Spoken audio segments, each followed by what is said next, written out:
All right, hello everyone and welcome to my channel. My name is Brian. If you happen to be new around here, this is Ginger Prime TV to catch everybody up for speed. For those of you who are just kind of wondering what we're talking about here today.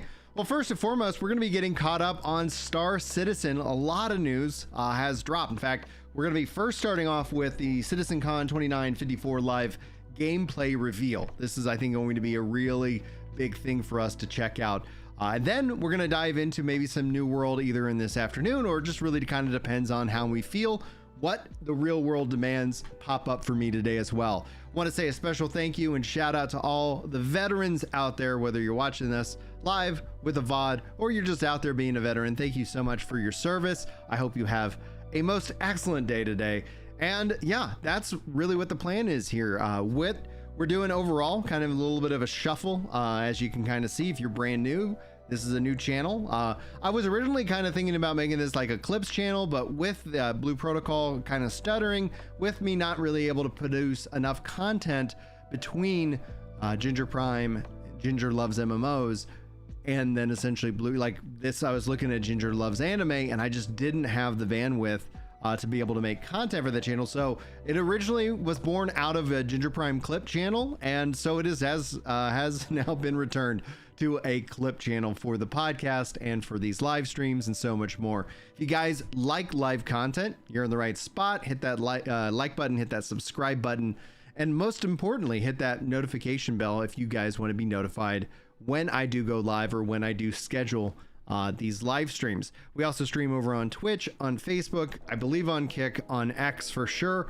Some of this is integrated, some of it isn't, so I will always try to do my best to keep up with y'all's different chats. But if you're on a platform and you're not seeing me respond to you, just maybe note that I might not be seeing those overall. But generally I like to hang out in the Discord server, and I plan on doing that. It depends on how long the stream is going to go for the most part. So we're going to spend this time. We're going to dive into it. What's up, Fester? What's up, dude? Yes. Oh, I think it's important to talk about this, Fester, just as a brief note for anybody who's curious, because I do get a lot of messages. I've been coaching T-ball. We've been doing basketball. We've been doing dance, and we've been doing soccer. And so with me and the 6 kids, we have been really busy, and this isn't me trying to make an excuse for it. It's just that's the life that I live. I'm a blessed man. I love it, and it's incredible. And so yeah, if you guys are a part of the Discord like Soul Reaper over there hitting that Discord command, if that's not working for you, let me know, because I'd love it if you guys get in on the Discord. Ultimately, since this gameplay, we're going to see how much story-driven element is. If it's just me watching, people get shot and all that cool gameplay stuff, then I might jump into the Discord a little bit early to kind of make it more of a podcast, more of a conversation as well. But yes, a lot of people were asking about like, hey, are you gonna come and check out all the Star Citizen stuff? And it's like, the answer is yes. I just had not had the time. It was literally like I sat down one day, I was like, oh cool, I'll go ahead and react to the gameplay, and I was like, oh, it's an hour and 16 minutes. I think I only have 20 minutes. Like that, I don't want to do it in parts. I don't want to do it in chunks, Oh, and you had raised your family? Yes. Yeah. When they're young, and that's where my time is better spent. As much as I love video games, like I'm going to invest in my kids. I recently transitioned them off of Roblox and into Minecraft. So Father of the Year right here, guys. I'm so glad. I was like, oh, I'll check out Roblox, and they're checking it out. I was like, there's a lot of weird stuff here. Let's go to Minecraft, and we've been having a lot of fun in Minecraft. Interestingly enough, I've never played Minecraft, so my kids have asked me how to do things. I'm like, I don't know what's going on. All right, we're gonna drop the music. Soul Reaper says that the Discord link isn't working. Let me go over here, Soul Reaper, and I need to get that fixed, but thank you very much for testing it out. If you go here, the Discord and all the content is working, and Wes is a admin, so we got to figure out, Wes, what's going on with my links. But there we go. That's what we're going to use for the time being. That will get you to all the channels and more. There's a couple things I got to figure out still, because this is this process that we're transitioning over to the kind of the new format. So the Twitch and the YouTube are in sync. And so if you do want to help this channel grow, because it is not monetized and we're sub 100 subscribers, be sure to hit that subscribe button, as it's a great way. The notification bell is also as equally important, especially because for live stream content. You will get live content here or VODs, and then ultimately they will get clipped up over for Ginger Prime clips as well. Howdy Wes, howdy folks, howdy everybody. Let me drop the music. Let's go full screen and let's see what they got for us here, guys. Dude, the music is top notch.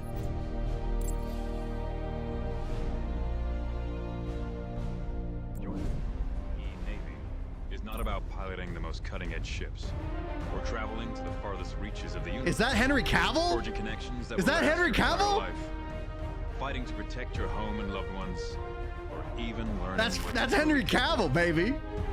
Those are just the perks. I'm Those are just the Ryan, perks. right? I play Navy.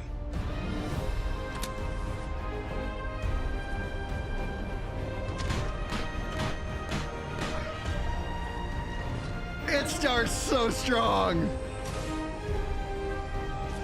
Let's go.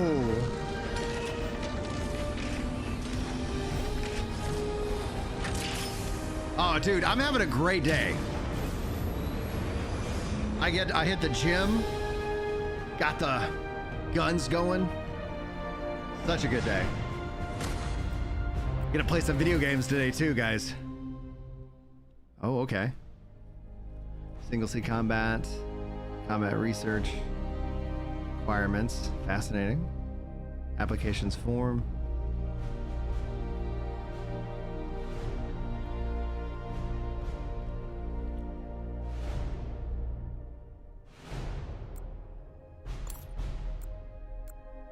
There it is. There it is.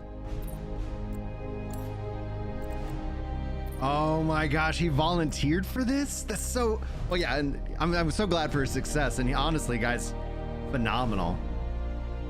So it's so exciting because we already saw there was like, I was gonna say like Luke Skywalker, like there's so many people they've already highlighted. I love that Henry Cavill's a gamer, a nerd, like the rest of us.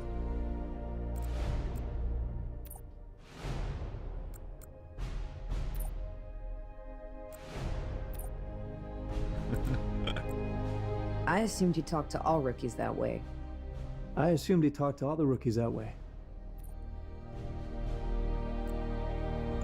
There we go. Emergency contact. Chris Roberts.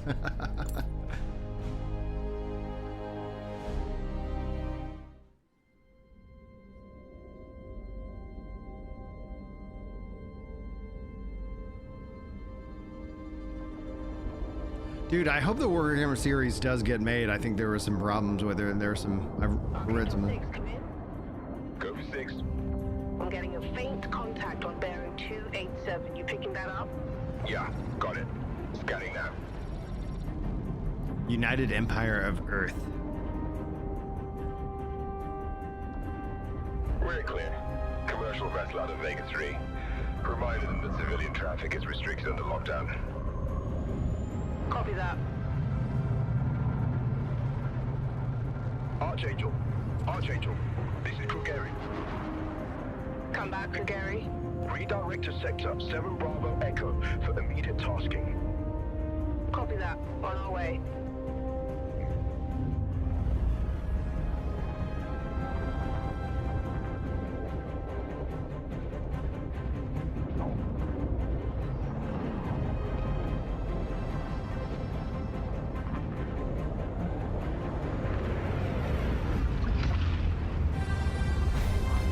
Yes. Scimitar. Reposition for heading 038. Copy that. Adjusting heading now. Dadgum, this music. Reaper Squadron. Thanks for joining us. What's your sit rep? In position, holding now. Understood. Stand by for further orders. All flanks. Bishop wants to lose formation on our baffle so we don't clump up. Copy that.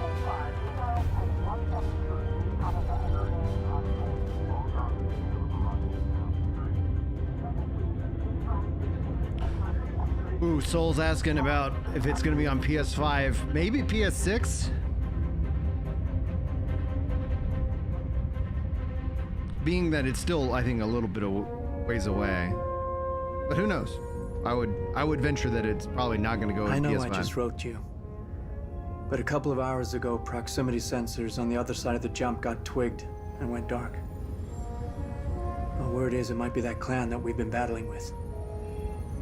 I guess that last fight didn't scare them off quite like we all hoped it would. Honestly, we've been out here so long, I don't know what to pull for anymore. I just wanted to let you know. I'll write as soon as I can. Stay safe.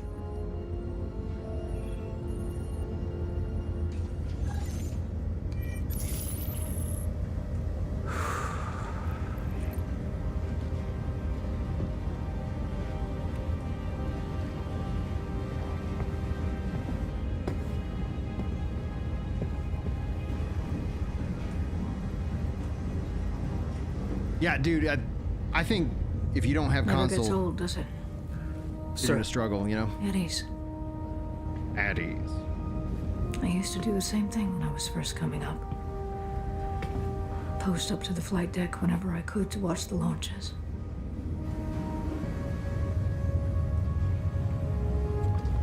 Have you seen the F-8s up close? No, sir. The thing's a beast. Nimble, too. 12 maneuvering thrusters and 3 mains. It sure sounds like it. Sir. Captain McLaren to the bridge. Captain McLaren to the bridge.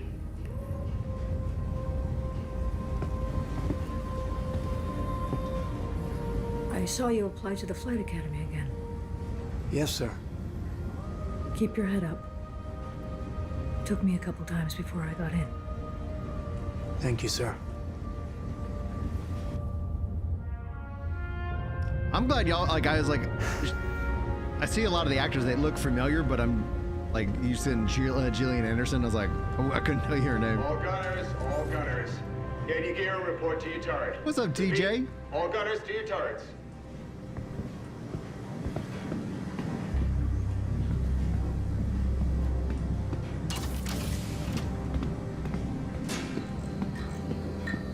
Hey, as a row.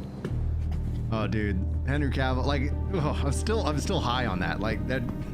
Just like, let's go. Snap! I forgot to tell. Oh, dude, yeah. And for those of you, I'll listen. I'll get you guys updated during. Really? Then why are we sitting here? Bandul aren't stupid. If they know we know, they would have hit us by now.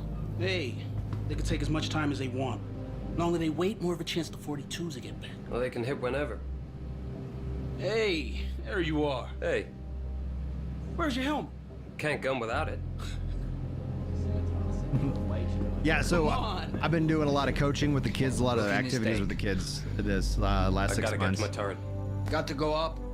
We just wrapped up their season, so we're gonna be off for the winter. So I'm gonna have some time to catch back up on video games and all the good stuff. Trying to board shifts, and I haven't been able to sleep since. I heard from my buddy over on the bench. Do y'all remember like what was his name?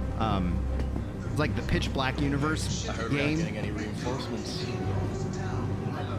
This gives me a lot of that vibe. We've got to send them through, right? We've been getting tuned up for weeks. It's this Polo Initiative horse shit. High Command's been freaking out about having to make cuts, so everybody's taking hits. Yeah, Mark Hamill. Winslow and the Banshee told me they got denied on extra ammo for their main gun. I've seen a couple others. Maybe we should oblige you,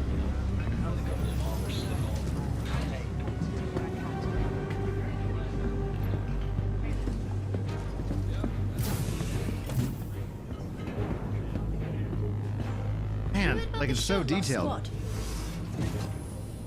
Are they seriously doing another show about the fall of Caliban? Supposedly out next year. Squadron 89, the Lost Squadron. I'll need you to be a big sister to me. Okay?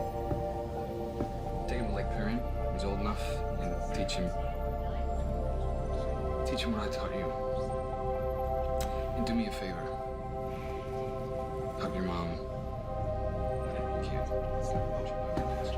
That's the thing I love about this game. It's so immersive. Like you're just getting. It feels like you're on like a battleship, right?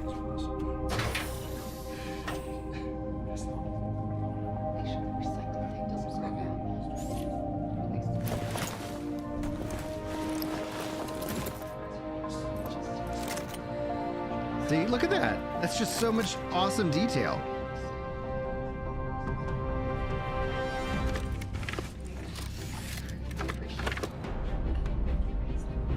And then the helmet animation putting it on is so different. Dude, let's freaking go, baby.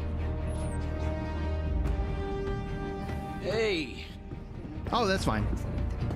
All set? Thanks, though, DJ. Appreciate the. Any sleep last night? I'm still loving this. Yeah, me neither.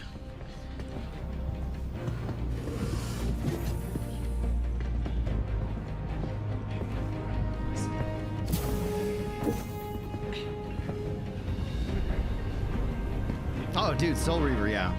Star Trek, Battlestar Galactica, Mass Effect. I never got really into the Mass Effect series, so. Just beat that rated party and stomp the ever-living shit out of them.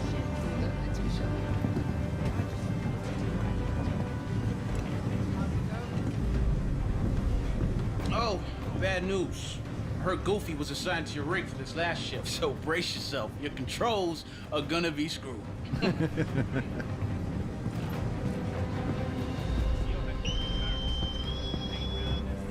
This is Captain McLaren. Sitcon upgraded to orange. All reserve personnel get to your stations. Fascinating. Looks like this could be it.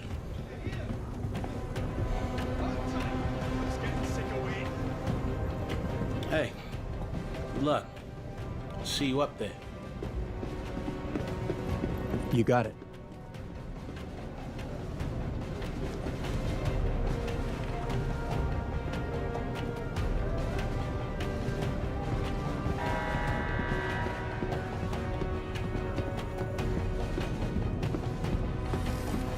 God damn it, Goofy, get the hell out of there. So glad you could join us. I want you calibrated and ready to fire in 5, here?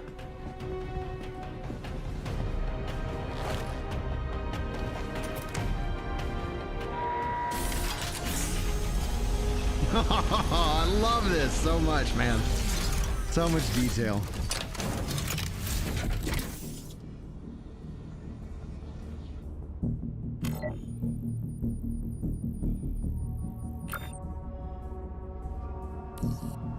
I don't know how the hell Goofy uses this thing with those settings. I'm just gonna do a full reset so you can get operational.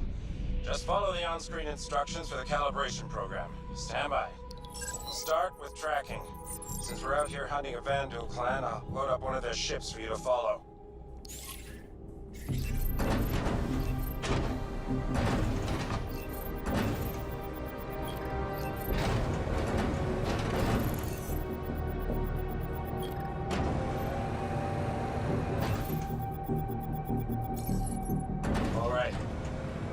Set for controlling your turret. Next up, they'll test your firing mechanics. The system projects simulated rounds, so don't worry about friendly fire.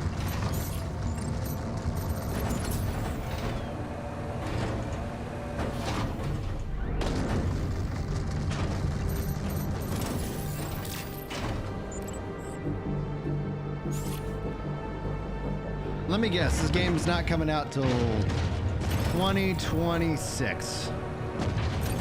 Good. Last thing we need to do is verify your targeting. I think originally I'll load up a was. larger Vandal ship for you to practice targeting specific parts of the enemy. I was thinking originally 2020, late 2025 was my initial estimate. But now, when you think about it, what you'd be going up against, putting this in early 2026 would be ideal. Phil, what's up, buddy?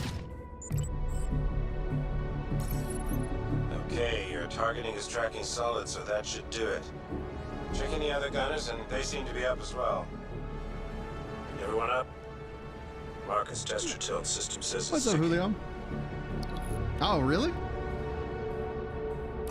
Moving out, sir. Seems fine to me. Yeah, I'm like so in the dark about all that has been announced. Mouth shut. Did the community take to the 2026 announcement well? Any idea what's happening, sir? You covering your sector Yeah, and staying off I'd still comms. think early. At least that's what should You don't be want to go happening. in the fall. My money's still on the drill. What'd I just say? Sorry, sir. Now, could they slip and hit fall? Okay. But I bet they're targeting first half 2026. so that way they can Attention, Second Fleet. own that space. This is Admiral Bishop. Yeah. For 6 months now, we have faced an elusive enemy determined That's a good to point, see the Shady. Empire burn and every human with it. There have been battles. There have been losses. Each and every one of you has proven yourself time and again, but today I must ask for more. Ooh. Today, we fight one We last declare battle. our independence. Advanced recon indicates the entire Vandal fleet has just entered the system. Yeah, Gary Oldman, This baby. means a Little bug Kingship there, little bug. is headed our way.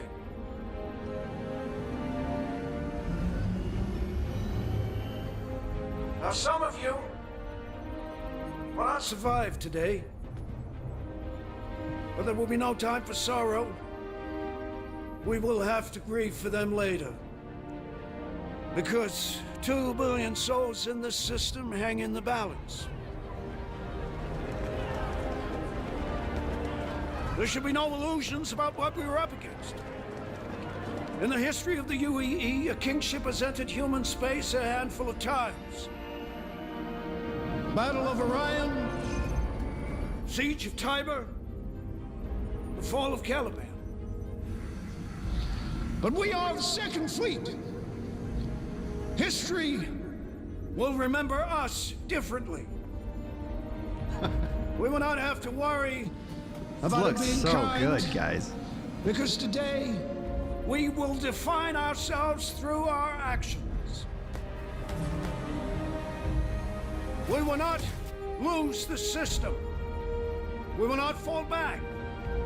We will win because we have to. We fight today. So in 40 years from now, when you're surrounded by everything and everyone you hold dear, and they ask, what did you do in the Battle of Vega? You can look them in the eye and say, I held the line. Men and women of the Second Fleet, I am proud to stand with you today. Good luck. Bishop out. It's a good speech. Even now, I Nice want to go speech. fly. Any word from the recon team? Not yet. Let's get into position.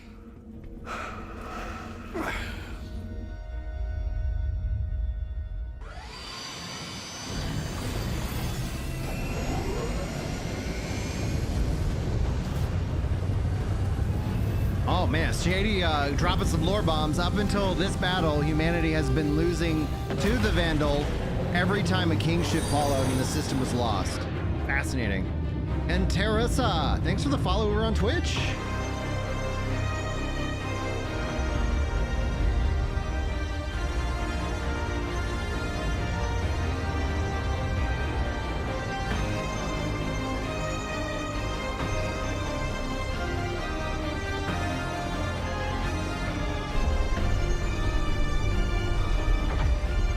Oh, thanks. Thank you. Dude, the music. If this doesn't get a nom at a minimum, rigged.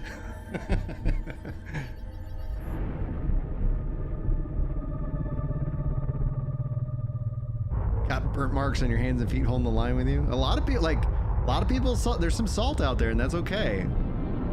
I think this is going to go a long way because of just how difficult crowdfunding is, and if they knock this one out of the park, that will become the model. Whoa! Wes, we're dropping Fleet, 5. hold fire Gifted. until my mark. Thank you. I'll drop. That puts us over a goal, so I'll drop that here in a little bit.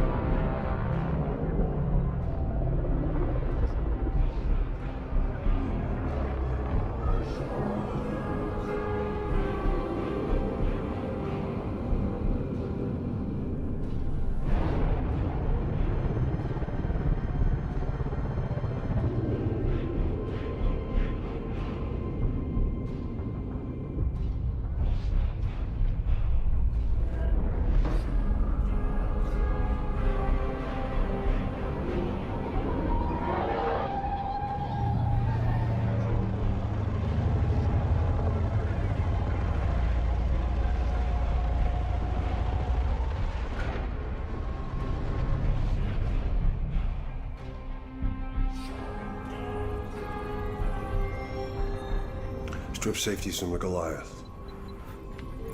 We'll have to hit him close. I want him live on launch.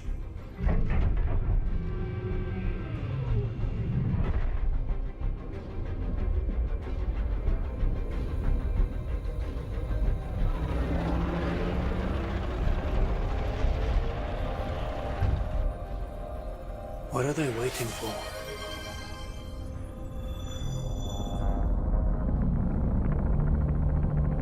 There's the 5 that I owe you. Thank you so much.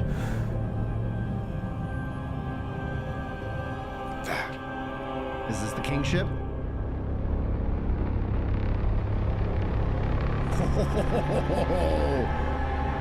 That thing is massive.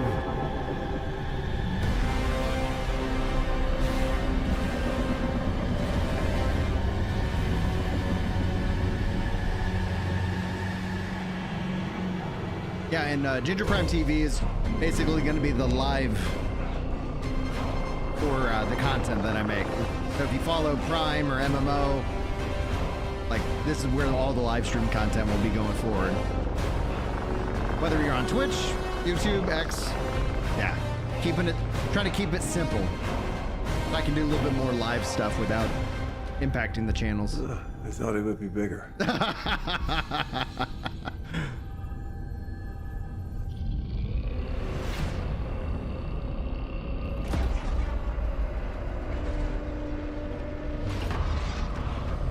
Squadron 42 I wouldn't classify as an MMO, but Star Citizen is an MMO.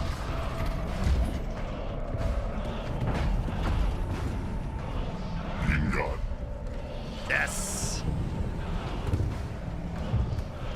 This is the Vandal, right? Hey, what's up, Sonya?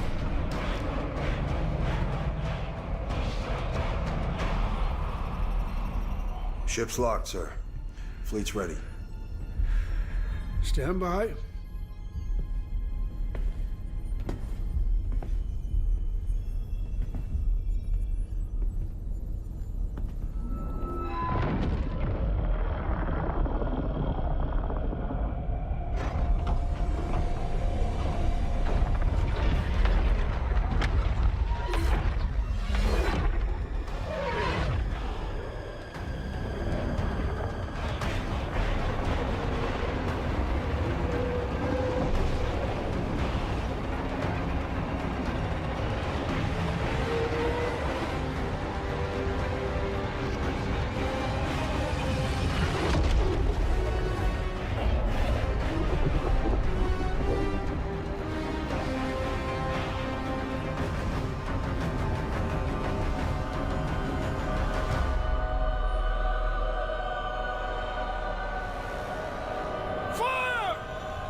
Got one. There it is. I got one.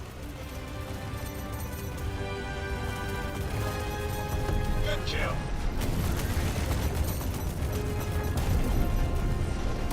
Man, I cannot wait to play this.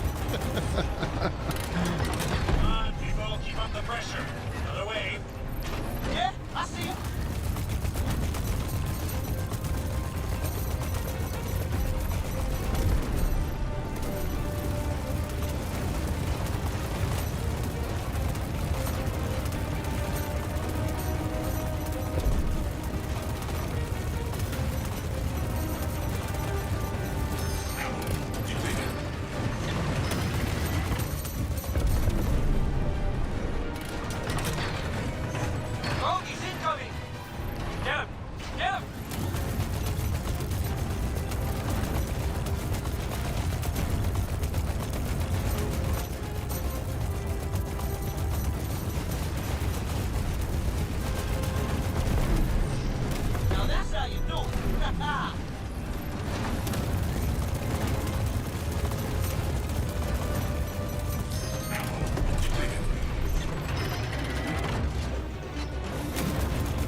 Good job, all. Stay focused. Tracking enemy sides. Light him up. On! Woo!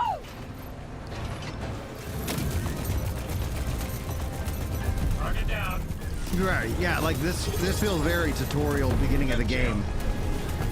HDP Sonya with the Prime sub for 6 months. Thank you so much. Thank you, thank you. Good job, Goblet, I got Hi, all right. I need a brush Sonya, thank you. Gotcha, pilot. All right, gunners, protect our fighters. Good morning, Nomad. Tracking target. Yeah, this feels very tutorial-esque, so like I feel like but you gotta have the tutorial. This is how you learn, right? But it's so interesting that the tutorial is taking part in such a critical fight or a critical moment in the story.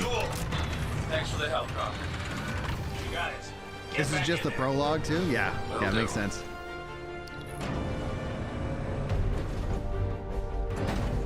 Teresa, if you want to reach out to me over Discord, I think, do I have the link here? Yeah. The Discord and all the content I make, you can get via that link. I think Ginger Prime TV is on that, and I'll have to make sure I get this all updated.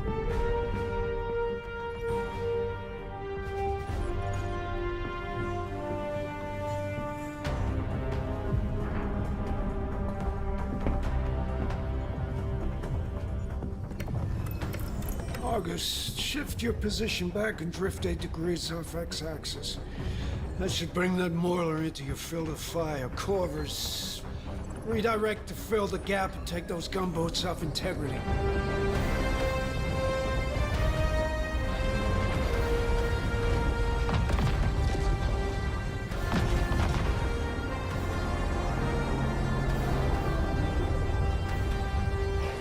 Scimitar, your turn to play bait.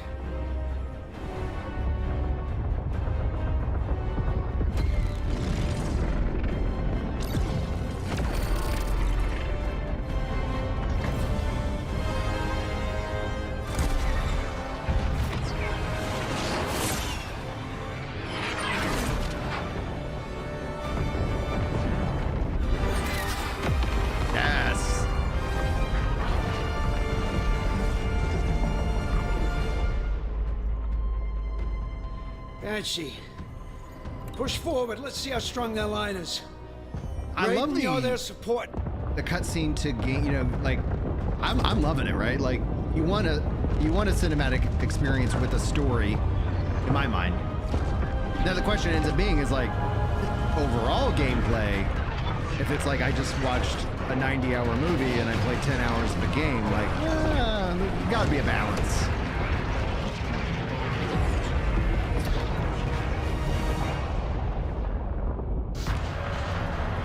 Multiple impacts, sir. Could have been capital ship fire. No, it's too focused. It's more like heavy fighters. Do we have a line on them? Turrets have been taken out, sir. Gauntlet, come in. We need you to sweep up some fighters on us.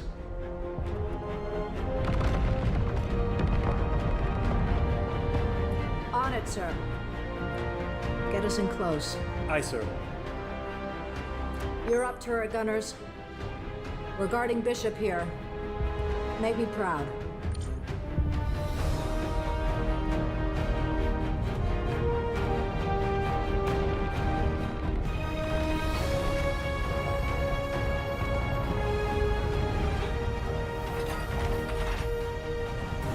Yeah, this whole presentation feels top tier. Further, Captain. I want those dual ships fried and crispy. Copy? Aye, Captain. Copy that. On it, sir. Gunners, it's us or them. This is some good exposition as well. I like how your character reacts to things.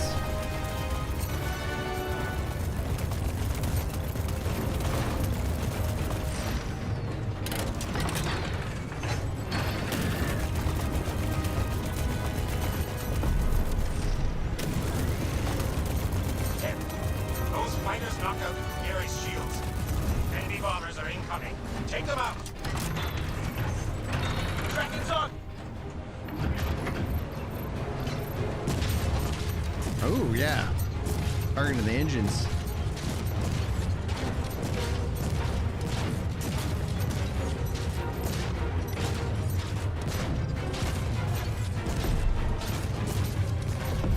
Here it is.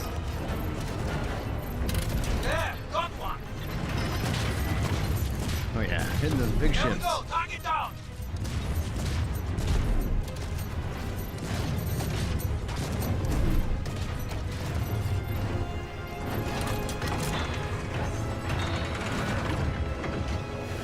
Got more Vandal bombers trying to hit the Krugeri again.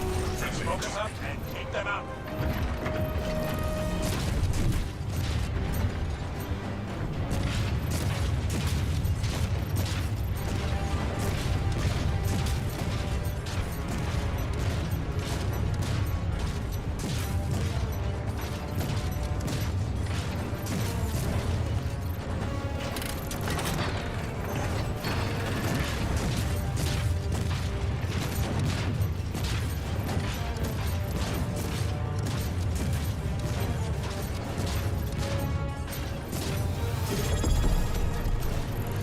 Each tier 1, 24 months, man.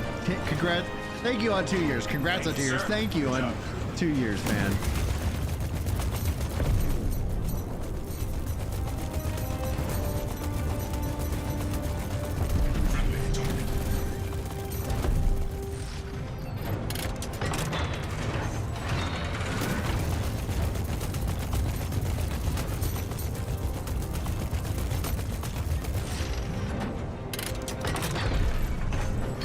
Ready up. More incoming. I'm picking up Glaives. Take him out.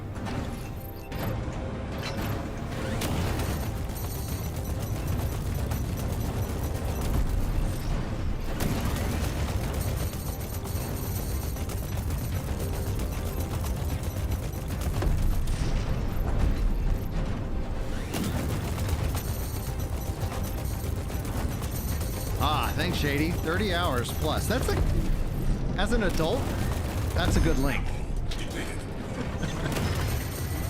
As a kid, I was like, if it's not 60 hours. It's like when I had all kinds of free time. I'm out of coffee. Why am I holding my mug?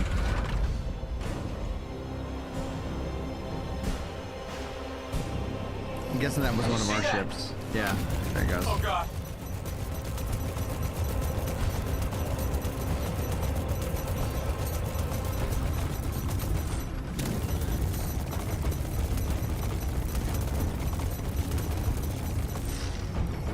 Gotta take out that hunter's small turrets.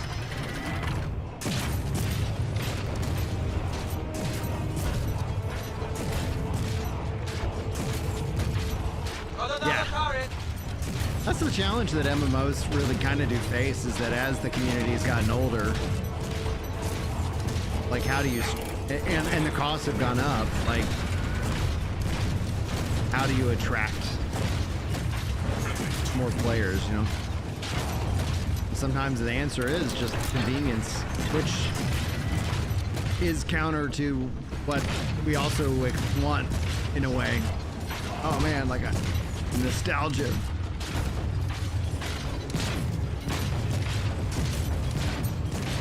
So like I'm still working on Final Fantasy VII Remake, and then Rebirth. I haven't even bought that one yet. And then I picked up Metaphor, and that's such a good game. I'm gonna spend some more time with that.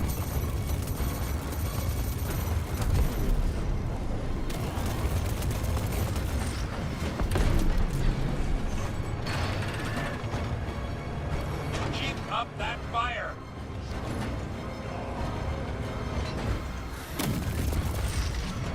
Get ready.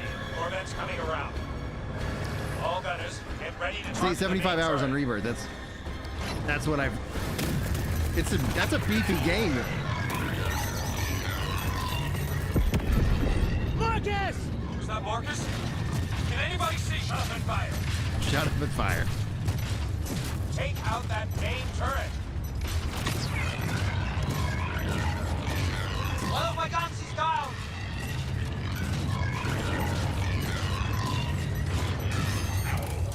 All gunners, take out that turret. It's your only target right now. We won't survive another hit. Turret down! There it is. That thing is beefy.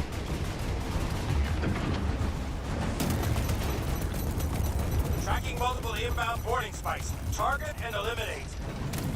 We should get the hell out of here!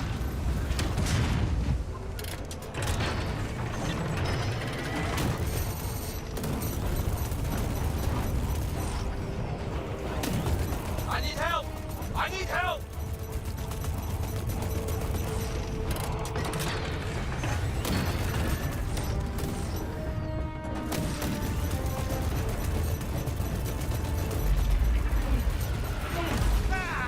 Ooh. Oh no.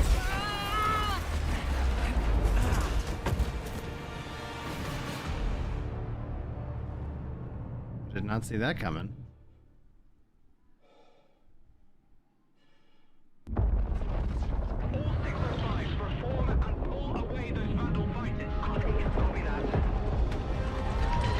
More Vandals slip past. Made planet ball. Copy. Forward inventors onto the ground Well, you know, as far as it goes, 2026 for Squadron 42 Appreciate it.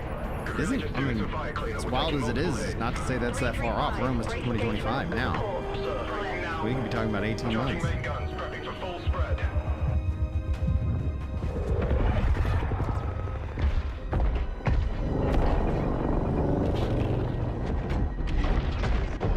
Any effect on target? Countdown. Hostile captured. Bearing down. Copy that. Raiders inbound.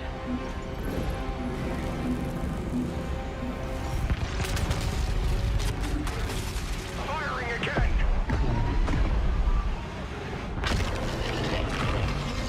Getting a weird power spike from the Kingship.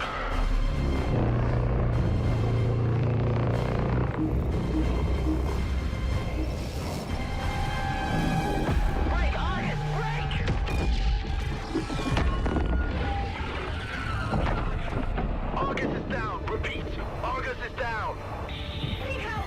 Critical structural damage. Multiple deaths. Flight ops. Scramble any available support ships to pick up survivors. Didn't GTA get pushed to This 2026 thing as is well? chewing us up, sir. Break engagement with this destroyer. Align for a run on the Kingship.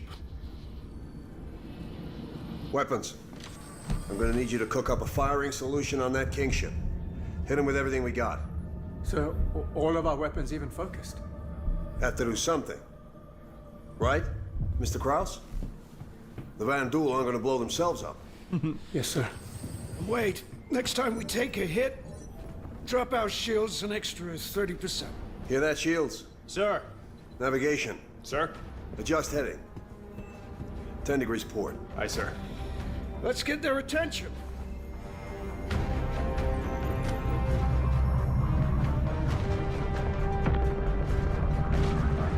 Yeah, see, I thought GTA was already pushed to 2026.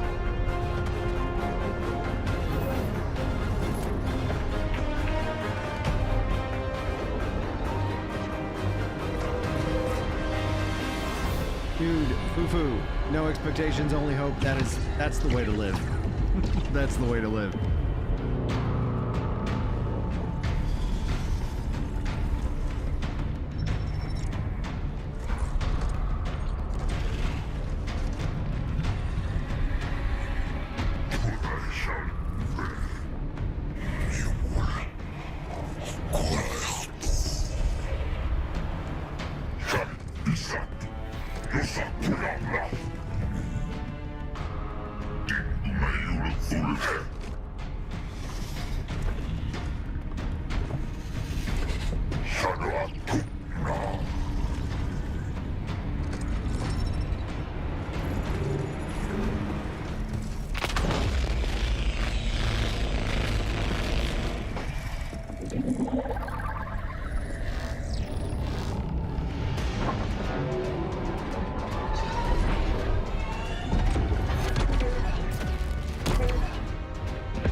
Generators Star down, Trek. sir. Starboard 4 exposed.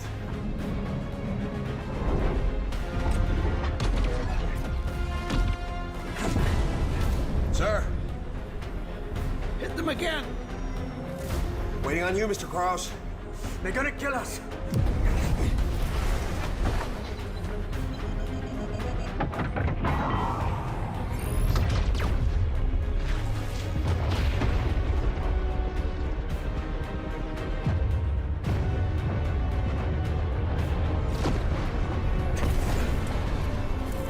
Getting power spikes. And charging up the main gun. I guess you got their attention.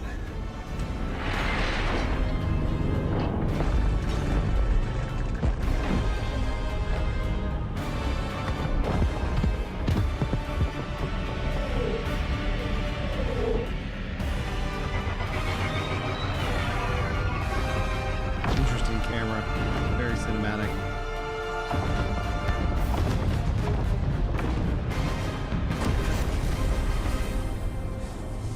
Go.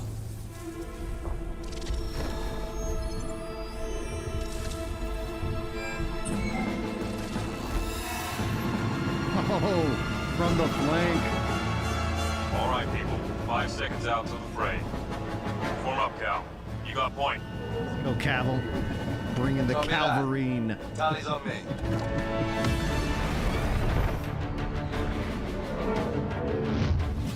Flight. Echo Flight. Prep for boost.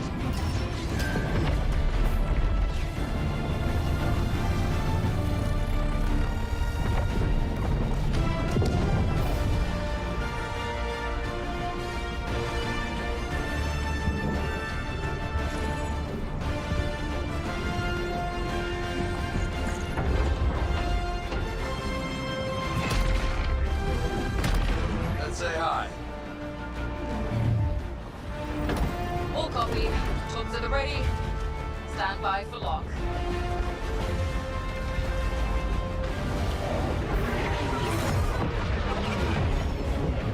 Ready up, people. Enemy vectors inbound. Copy, Doug. You can cover, I can make a run at that shield, Jenny. Copy. Penny, Roger, take Charlie and Delta and screen up those fighters. Natal, Bug, you're in main. They'll be run a double switchback. Copy that. Tally's maintain vector. I'll clear your shot. Got it. All echoes. Stay on the ball. Light 'em up.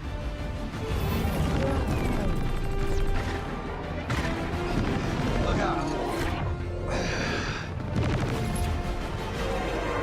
I like how the Admiral whispered.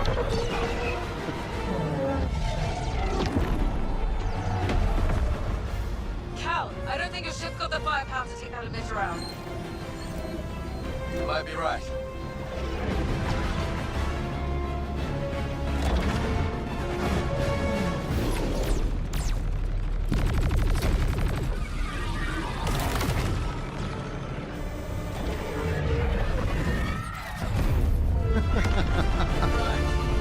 Use their own ship against them. Shield softened up.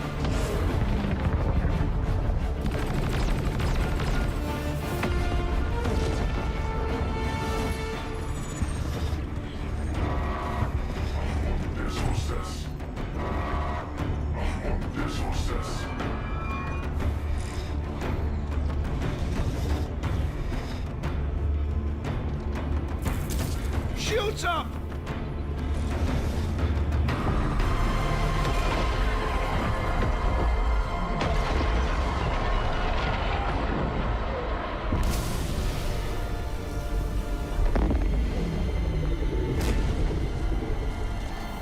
Report. Shields are holding. Barely. That shot took out our main thrusters. No, not us, them. The Kingship shields are down. Yes. We don't celebrate until they're dead. Hit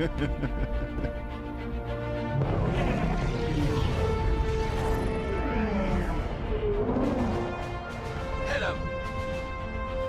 Hit him. I love that cinematic.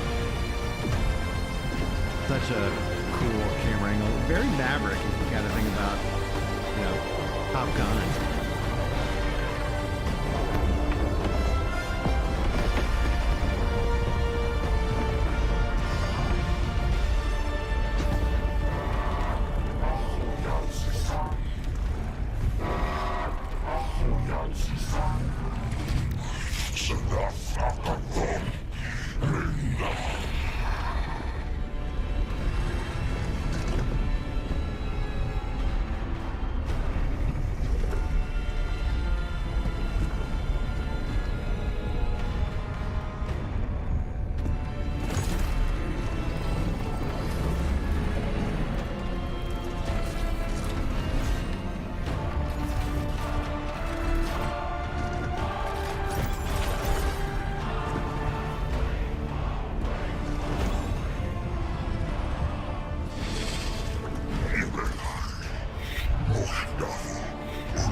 got on a ship and started joining the fight? Like, or are they trying to escape?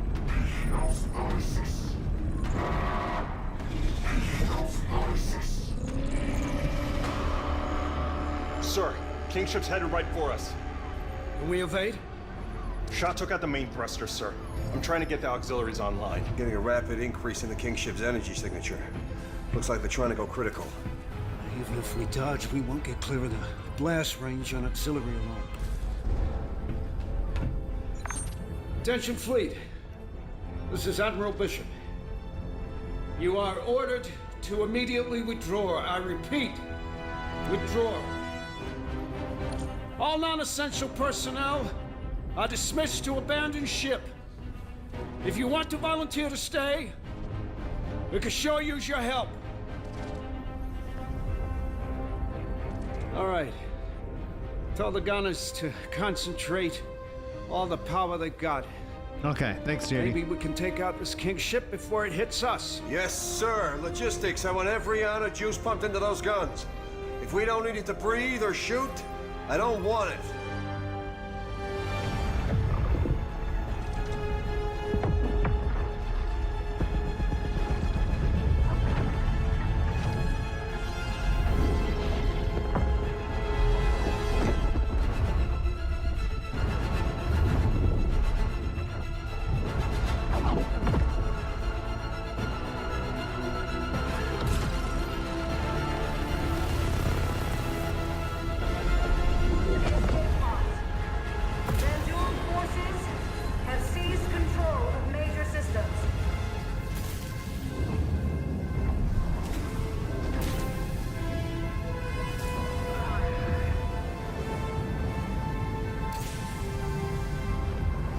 Support here, come on!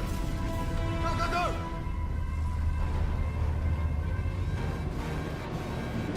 Come on! Come on, come on!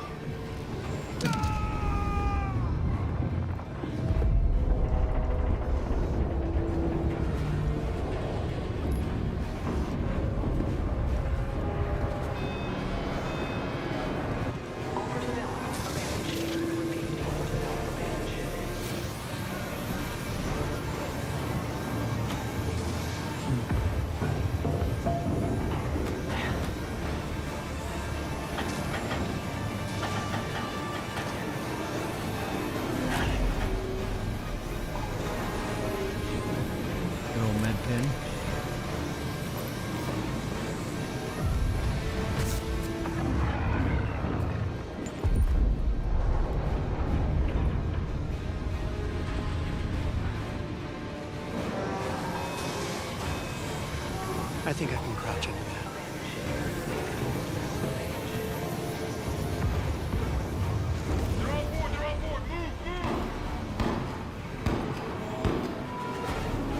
Let's go! Ah! Oh, and they're boarding the ship too. That's the staff though.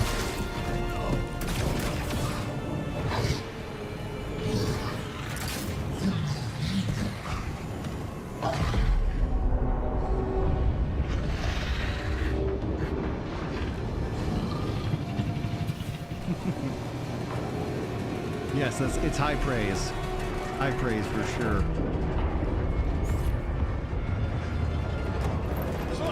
Hey, hey, hold the door!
Yeah, I think one of the things, key differences with Star Citizen is the quality, right? And that quality comes from passion. It comes from being crazy.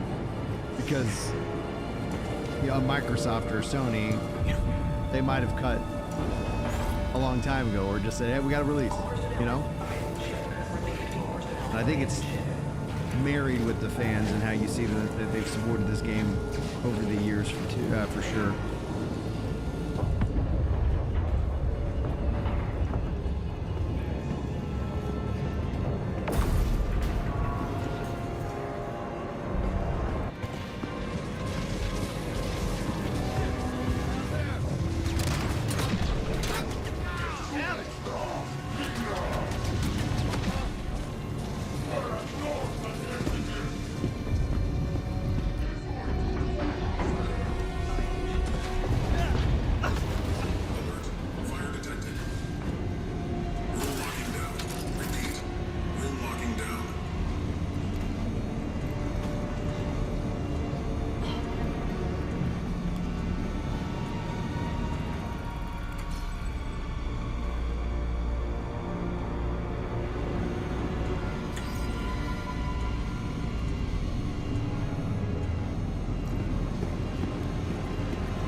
Yeah, make a quality product.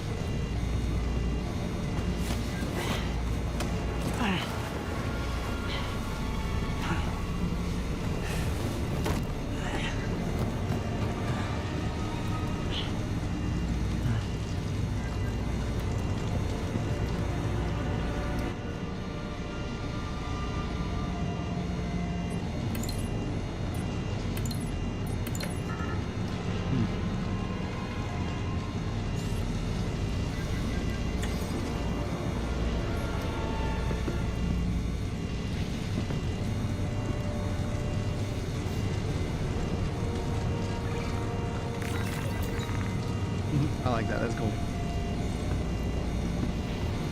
Yeah, I didn't get the Squadron 42 bundle when I bought my starter pack for Star Citizen, but I have no issue with that. I'll buy the game when it releases.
There we go. Now we got a gun. 20 rounds.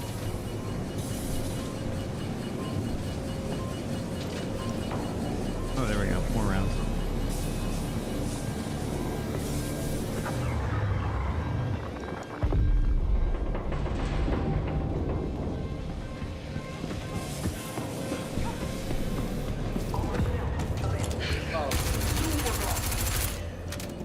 Oh, crap.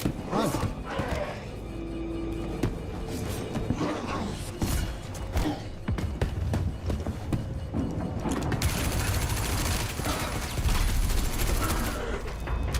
Oh, did we just get the dude?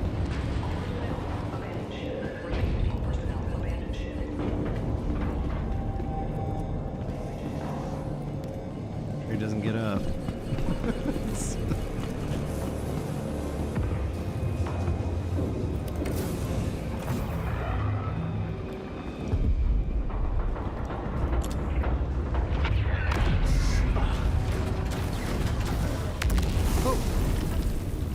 Alert. Fire detected.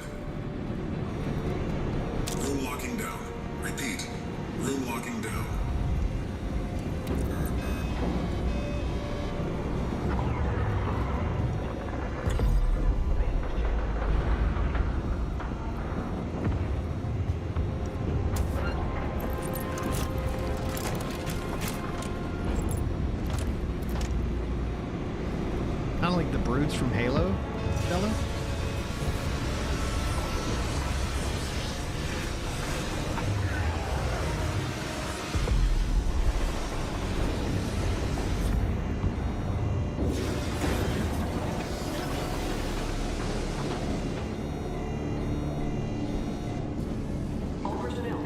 Systems back online.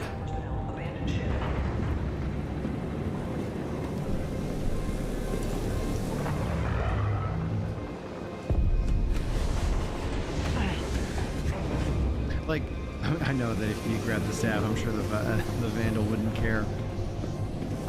But they gave the guy the staff. He jumped over to the ship, was fighting and killing everybody. We killed him. Oh, there's the staff again. I guess we didn't kill him.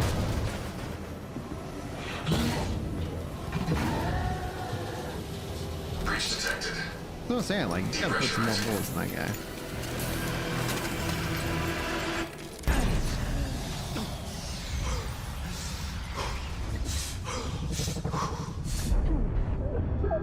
We didn't have a full helmet on, right? Sealing sealed. Helmet sealed. Okay, never mind. Have that ability.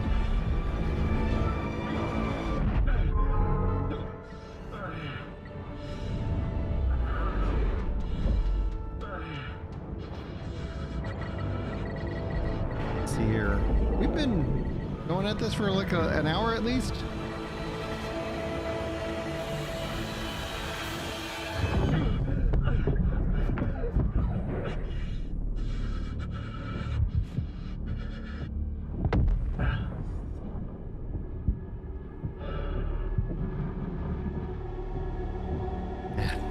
This is so cool.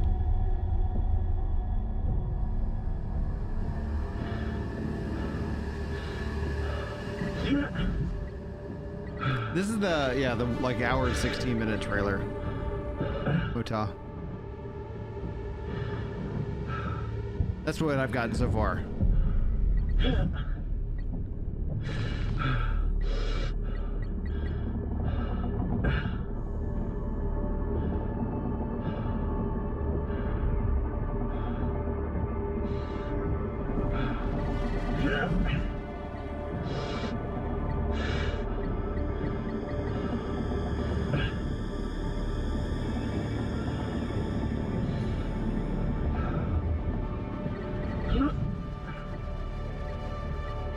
That's pretty cool.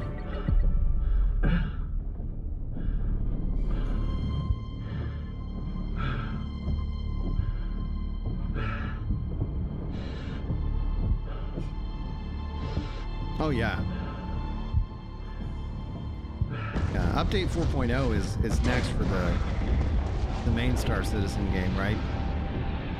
I got to play a little bit of this last update. I was like, yeah, I'm impressed. Lots of progress.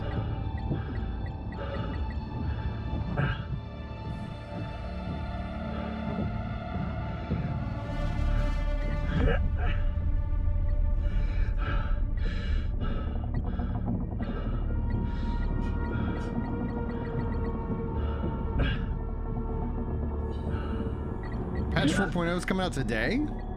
Wow. Does that include Pyro? Like, is that... Do they get that going?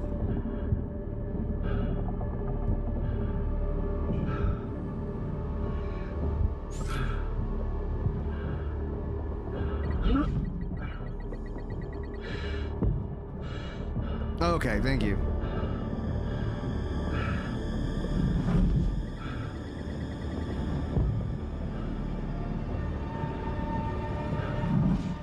Ah. I do have access to the test stuff.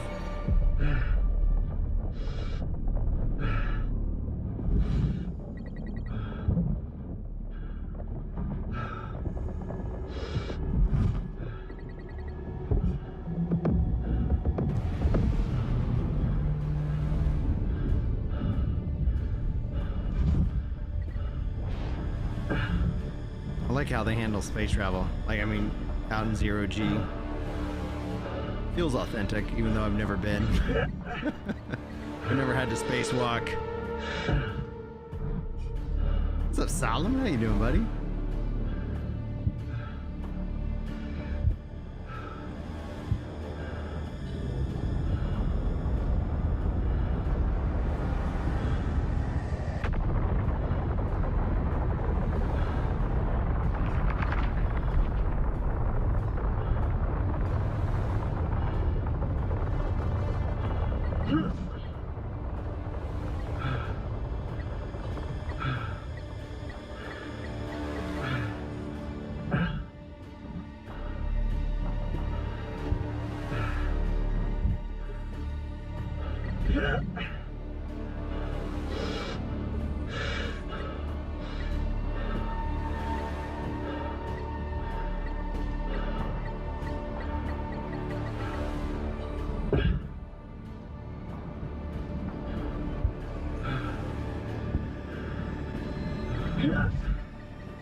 Just the dead bodies just floating around.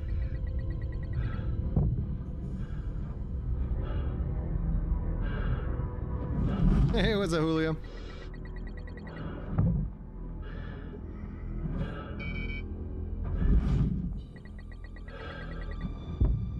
Warning, oxygen low.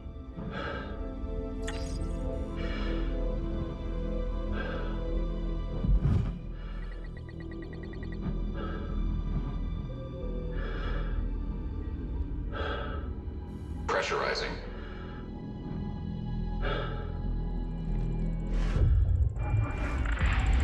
Pressurized. Gravity online. That was awesome. That was an awesome sequence. It's interesting how all these events kind of jump in and blend together.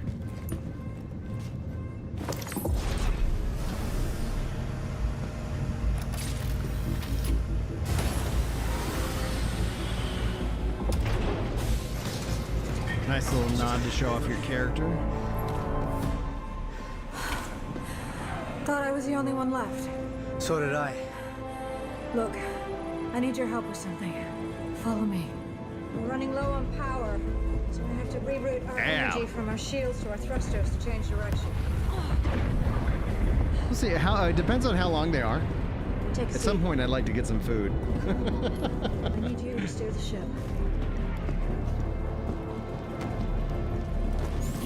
Yeah, like Time I for your get first I'm off piloting work lesson. today, so I'm just kind of getting caught up on Star Citizen, and then I'm gonna jump into some New World and get some progress on the season and talk about the future of that game. Whereas we wait for the roadmap. It is past 11. I wonder if they did drop any news today. Go. Maneuvering systems online.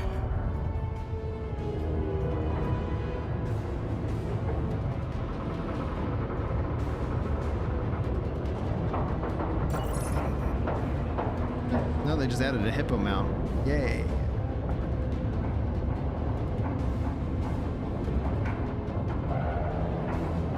I'm not made of money, Fester. We live off of a very tight budget around this house. I've got some frozen chicken wings that I might go heat up.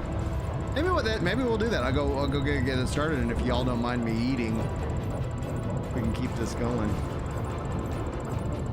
Yeah, hippo mount. Good. Good. Which is funny because Hold that. they're like, no hippos. So I was like, oh, they're gonna make a Power mount. shields. Make a mount. Shields.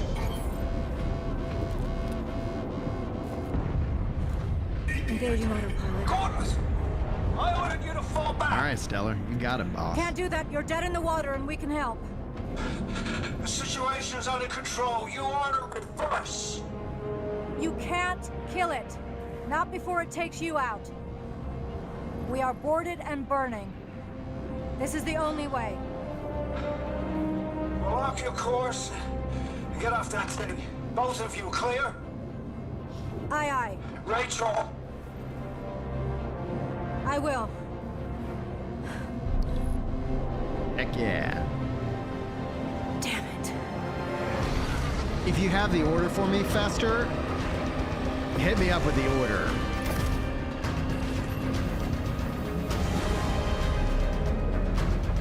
Yeah, let's do that. I'll, after this finishes, pop downstairs for a quick second, get my food going. Also refresh my drink, because I'm all thirsty.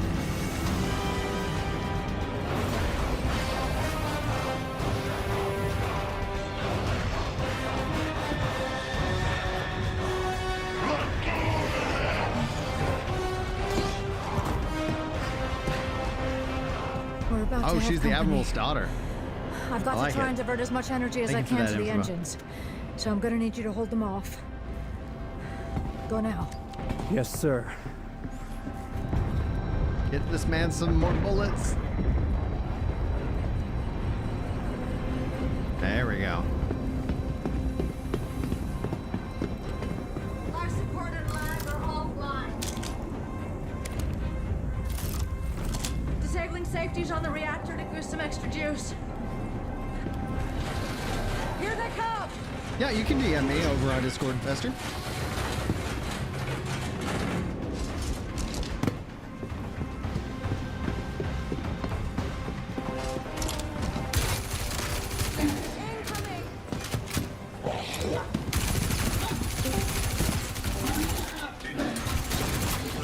Keep it up. Another breach!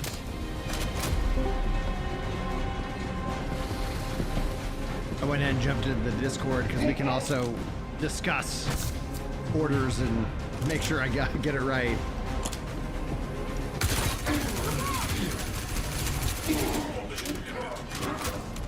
Oh no. Oh. Seen that animation play out. We're doing There good. you go. Get him, get him, get him, get him, get him. We've got more tool coming!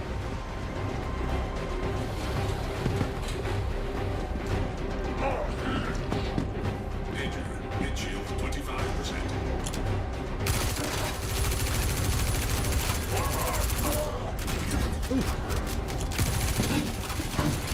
Oh yeah, okay, I see what you're saying there. That's a different weapon. Because they all seem to have it. I was like, no, not everybody's a leader.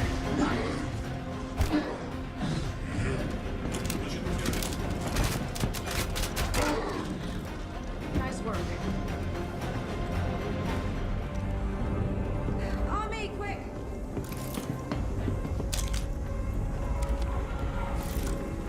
Warning. Collision imminent.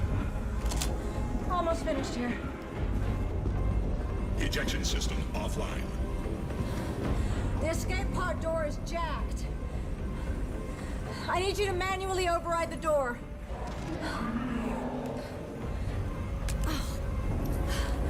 Give me your rifle. I'll cover you. I just need a minute to finish up here.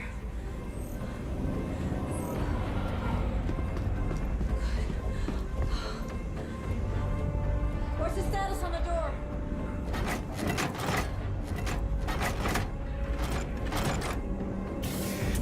We're good. Down! Oh yeah, hit him in the head. Oh no. Captain,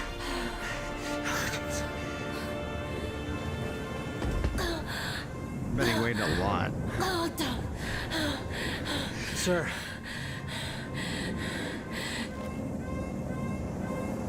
Don't argue. Just do me a favor.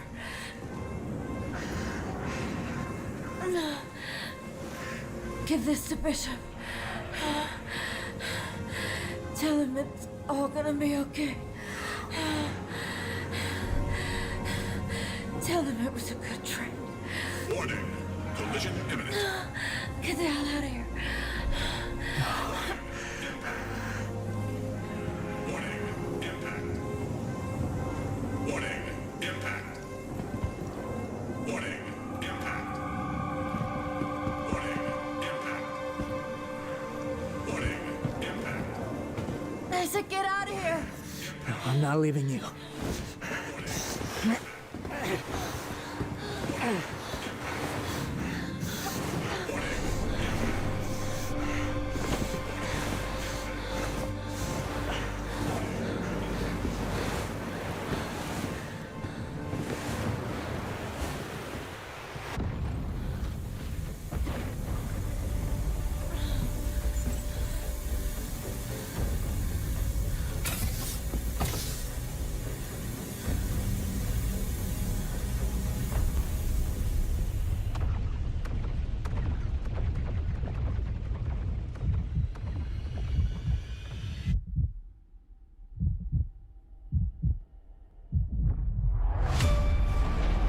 Oh my goodness. Solemnly pledge, mind and body, I will defend the Empire with my life. Your application to the Flight Academy has been reconsidered. Captain McLaren had submitted a letter of recommendation on your behalf before the back. Hey, it's fine. It's fine. You're safe.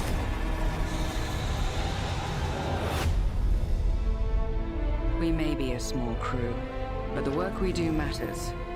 Welcome to the Stanton. I'm Eugene Morrow. I'm Petty Officer Webster, Chief Mechanic. This will be your new home. We got you flying with Lieutenant Commander Colton. He's one of our best. Oh, Sir, yeah. Who the hell are you? I'm your new wingman, sir. The name's... You want me to learn your name? You live long enough for me to care. Baron Actual, you're clear to launch. Launching in 3, 2, 1.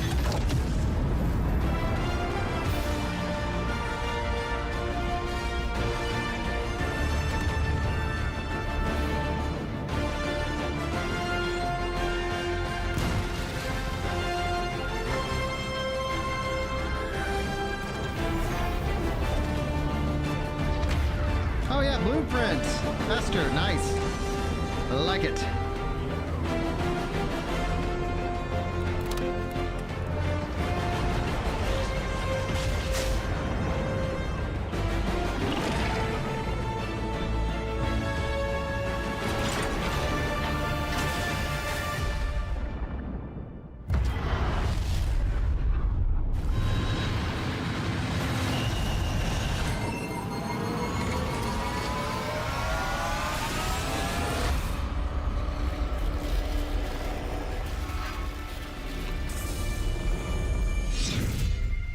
$2026.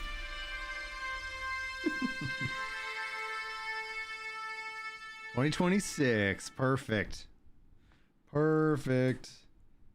1 second. It's jumping into something else apparently. Ba-da-da-da-da. Bum, bum, bum. Wow. That was awesome, guys. That was fantastic. What's up, Yaron? We got Yaron hanging out here in Discord. I'm gonna go refresh my drink here in a second, but dude, that was a great show. Like, I cannot wait to see what happens next. Yeah, and then it's like here in the thumbnail, I didn't even see, like, Henry Cavill being in this was just wild and awesome. Freaking incredible. Let's see here.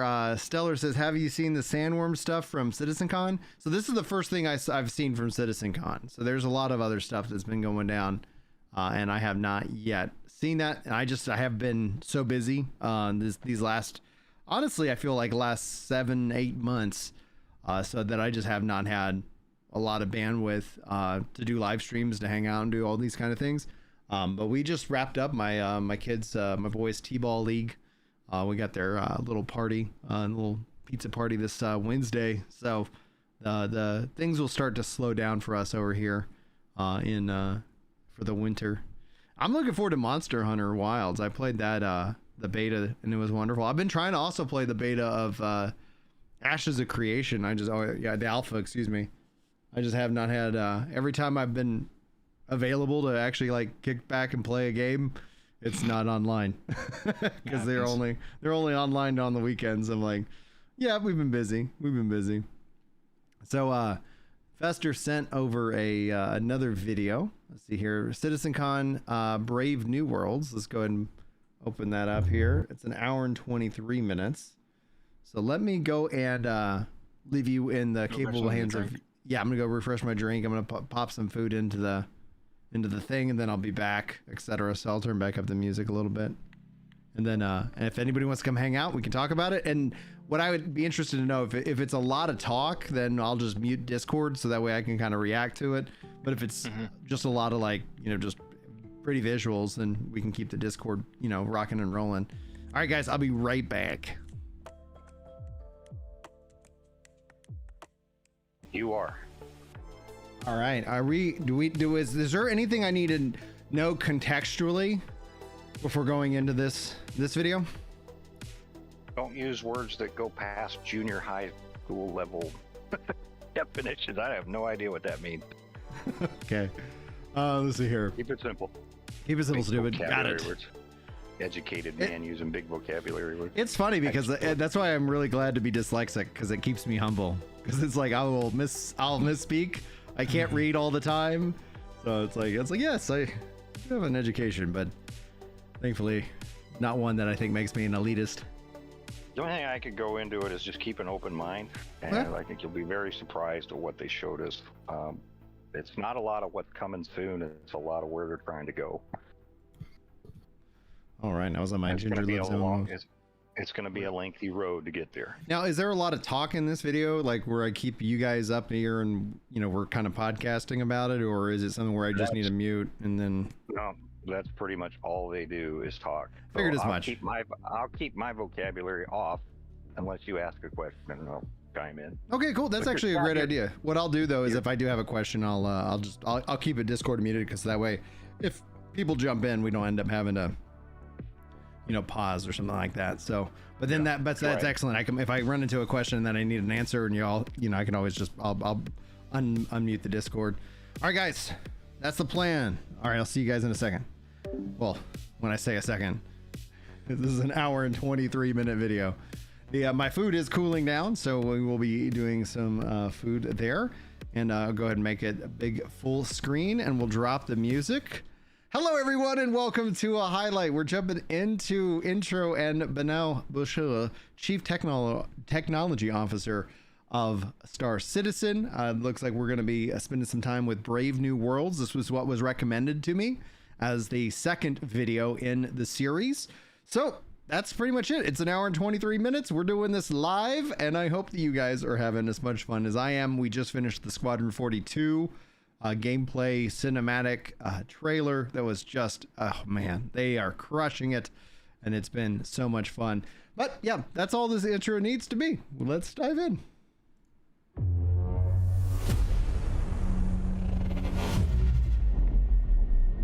Brave New World.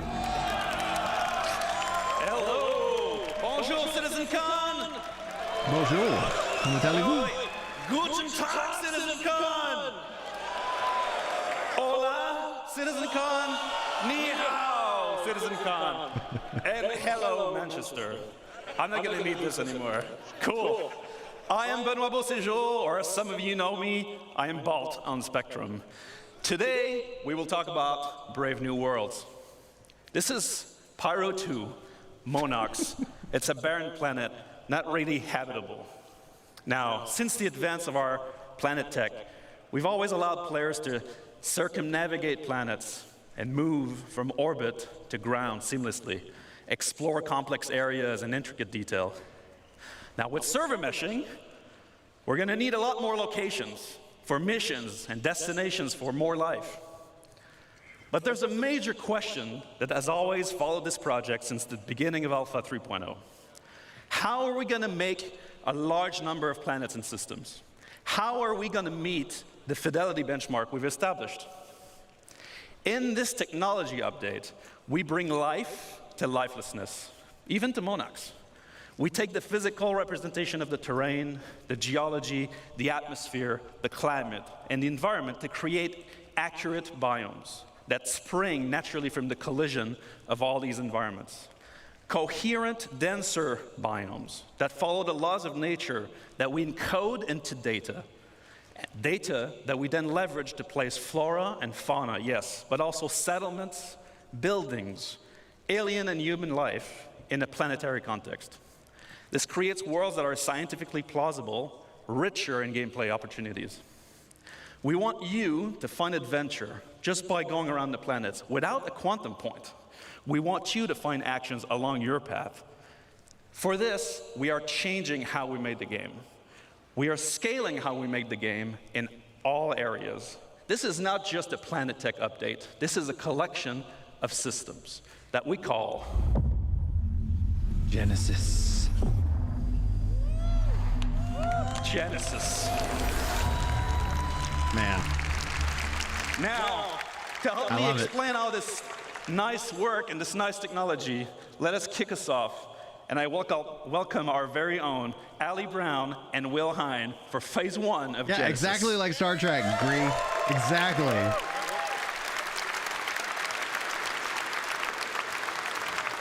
You do such a good job with the homage.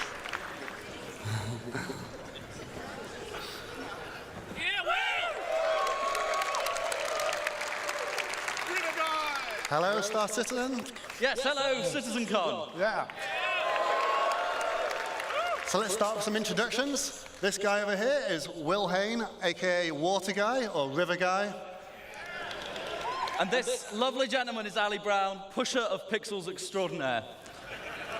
And we're here to tell you about Phase 1 of Genesis, which we're entitling The Laws of Nature. And this revolves around the fundamental approach we use to build our planet and is the literal foundation for everything else we're going to talk about in this talk today. Now, it centers on data-driven, physically-based rules that we aim to realistically emulate nature and its incredible diversity. Before we dive in a bit deeper, let's just recap on some of the things we already have on our planets. So here you can see our lovely atmosphere and our cloud rendering, which can provide some spectacular views. We have our on-the-fly terrain generation, which is no loading screens in our game, which we're very proud of. And then we have our scattering system that can populate these planets with many different diverse biomes. And we've been setting quality benchmarks for each of these biomes as we come across them one by one. Nice. But what we have isn't perfect. This scene on Microtech, it looks great, but it's not getting the same density that you'd expect from a real pine forest. That's one of the things we want to solve. The other, if I take you to the other side of Microtech, you'd be excused if you thought we'd just turned around and looked at a different part of the forest.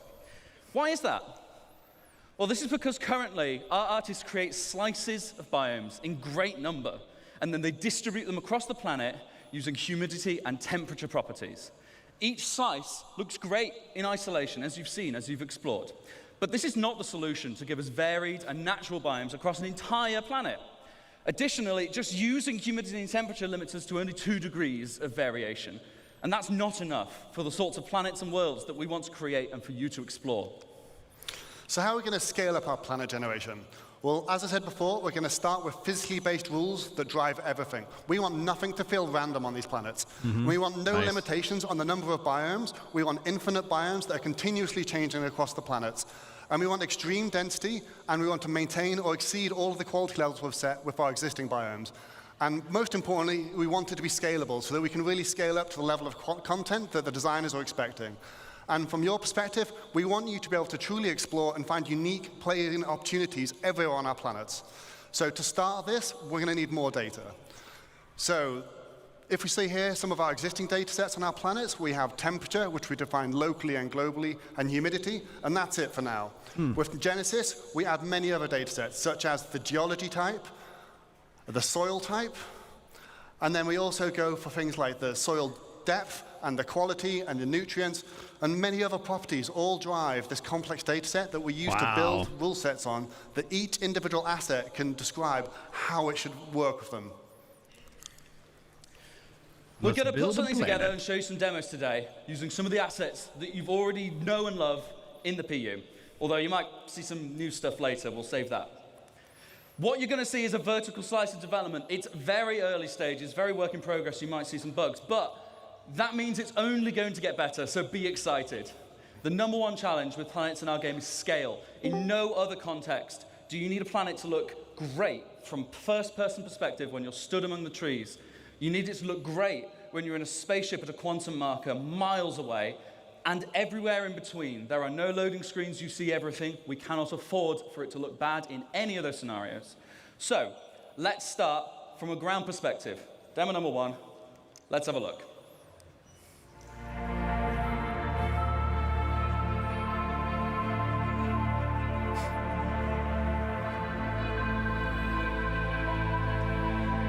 I like the shadows.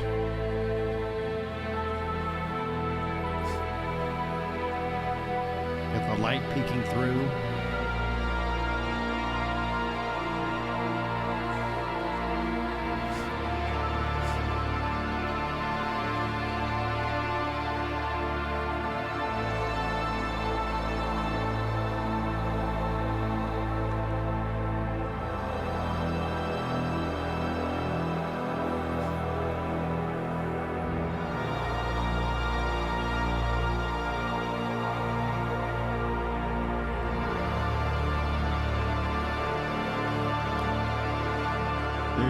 Congrats, Solemn. A baby is always good news, man. Congrats. So, how do we make that? Thank you. So, let's talk about first what's underneath it all. The ground! So, in our previous terrain shader, we just switched between different ground textures depending on climate and didn't really consider the unique properties of each type. Now, the terrain shader is based around 4 layers. We always first consider bedrock at the bottom of it all. Then, where appropriate, we add layers of soil of different types. We then add debris where appropriate, whether it be pine needles, dead leaves, etc. And then when it gets cold, we add snow.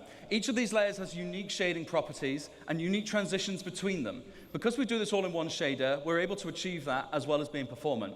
We can also use things like water saturation to darken and tint the soil and other properties to make it look more realistic. But that's not what filled most of the screen in that demo. That's the vegetation. Like what Ali said, we want to emulate the laws of nature. So in Genesis, we have rule sets for every asset that tells it how to respond to our rich data, whether it be soil type, water availability, temperature, geology, or whatever. We assess the viability and the vitality of each asset and compare them to decide what is likely to spawn in a natural environment. This automatically creates the cohesive environments that you saw in that clip. Not handcrafted anymore. No one has told those ferns and those pines to be like that. They each want to be like that. And that's what we're doing, multiple assets coming together to create a unique microbiome. What about trees then? Same thing. They have a larger requirement for space, they have a larger requirement for nutrients. That's how you see the distribution, and it's how it all works. Let's meet the flora that came together to beat that forest, to make that forest, and have a look at some of their properties. We finally beat Medicare. They're all going to look quite similar because we've already seen them in the same place, so they must be similar. So, building blocks, like grass and common grass, medium amounts of sunlight. We had ferns, see, it's a much lower requirement for sunlight. We had salix bushes forming our undergrowth. And we had pines, of course, and multiple variations of pines. Diversity is driven by competition.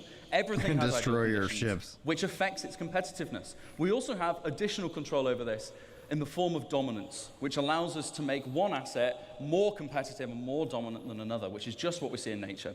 Everything is constantly fighting for resources and, of course, light. Because we spawn these assets in a hierarchy, it's easy to propagate shade data down over the distribution of the assets so that we can control ones that prefer or reject shade. Often, like these ferns, they can spawn in light, but they are outcompeted in those scenarios most of the time. So you will see a rogue fern, or a place where there's no seeds for a specific asset, you might start to get this coming in. Let's take a look from a larger perspective again.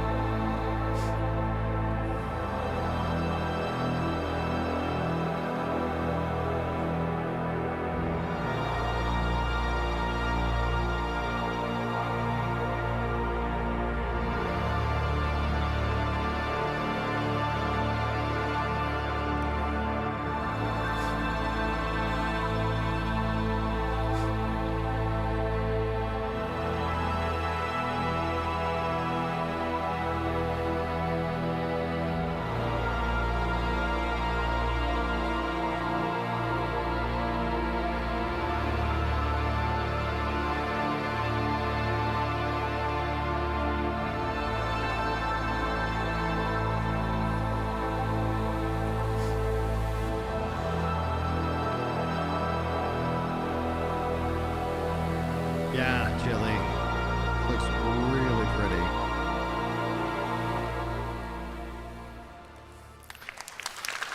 Man. Yeah, I heard it, Solon said that you never regret the kids you have, you regret the ones you don't. So, to take you some of the things we saw in that clip, happy for you. Let's talk about rocks first. So anyone that's done a lot of ground driving and ground vehicles might have seen that our rocks sometimes feel a little bit randomly scattered and can be quite an obstacle sometimes. So in this clip, you saw that the rocks are no longer randomly scattered. Oh yeah, the scale and they're now is placed based on physically based rule sets. And this logical grouping is achieved via erosion simulations, which we run offline to build localized data maps. And they describe the size of the aggregate and rocks and the density and where they should naturally form. And that means we get things like these natural clusters of boulders at the forest edge underneath the cliffside. And on that note, you might have noticed that the cliffs have been dramatically improved in how they shade. We also see things like the natural clumping of vegetation caused by seed dispersal. This is controlled per species, so we can get better emulation of their unique growth patterns and create a much more realistic environment. And we also calculate the slope aspect, which is the exposure to vegetation to solar radiation and other environmental factors. And this allows us different species to flourish in different conditions, as we can see on different sides of this valley. Then over larger scale, we calculate the age and vitality of each tree individually to drive exactly how high they should be, but also the color of their leaves. Now, this isn't the only thing that will drive the color of the leaves. We're going to introduce the concept of seasons to the game. Oh, this will mean yeah. that our planets will evolve through the year, and we'll be able to shed leaves from trees and have the grass wither in winter. That is insane. That is just, they're madmen. So as you're starting to see, all these rules, all this data, it's all coming together to create what we call truly emergent biomes. Let's have one more look at how this varies over a much larger scale.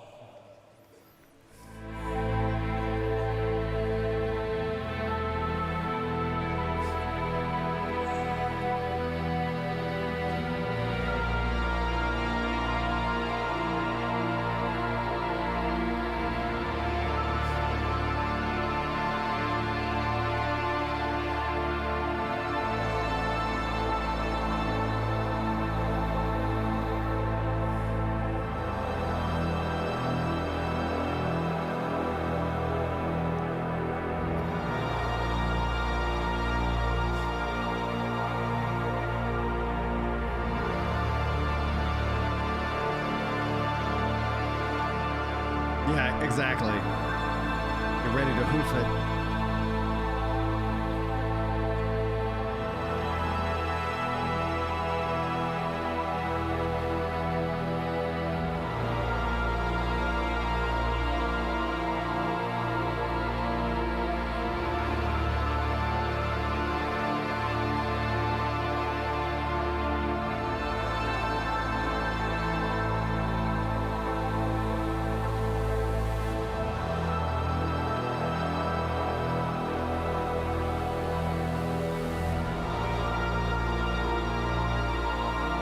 Sun setting. Yeah. Just like in real life. Oh, thank you. Oh, Motog, that would be so cool. Just Earthquakes, like in volcanoes, real life, our areas should vary, tornadoes, even by traveling a hurricanes. few Yeah. kilometers. If you get in a helicopter and fly over the Alps, it all looks a bit snowy, but when you look closer, it's constantly changing. And we're now able to accurately represent that with our changing data. Another very important factor to mention is the distant look. In this screenshot, you don't see a single tree, and yet the terrain is still green. We previously did that with artist-made lookup tables that told the planet what color to be at what position. But that wasn't going to work with all our new data and our far more complex spawning. Now we have a systemic solution. The planet shader is able to intelligently evaluate what's going to spawn there using the same rule sets that cause the assets to spawn there when you get there. That means we can sample the sort of color that is going to project onto the orbital view and use it. We get a far better accuracy from the result. Together, by creating rules and authoring data that works, we create a continuously varying planet that sets the scene for the incredible exploration gameplay I know you guys are going to have. But how have we done this without compromising on performance? So yeah, with all this new data sets and these physically based spawning rules, you're probably wondering, how is this going to handle in your CPU? We don't want to melt anyone's CPU, so we've redesigned all of this tech to work much more efficiently than before, and now it can run on many cores. This allows it to be run perfectly well on both the CPU and the GPU. So we've redesigned our framework so that we can run it at both and swap between them freely. Now, the benefit of this is we can do things like, first off, move the terrain system to the GPU, and we've now done that to get some incredible performance improvements, but we then also cache the results in something we call a virtual terrain texture. I'll give you a quick demo of this now. This is now vastly faster than the previous system, but it also allows us to generate the terrain in much higher resolution, which means all the popping you can see on the mountains as we're approaching, all of that should be completely eliminated on the right-hand side of the screen. That's impressive.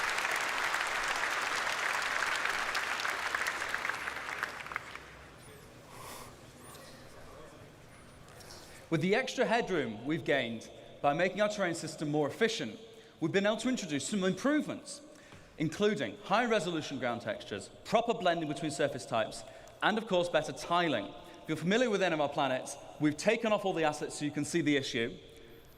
And now how it looks, you don't see those lines going at all.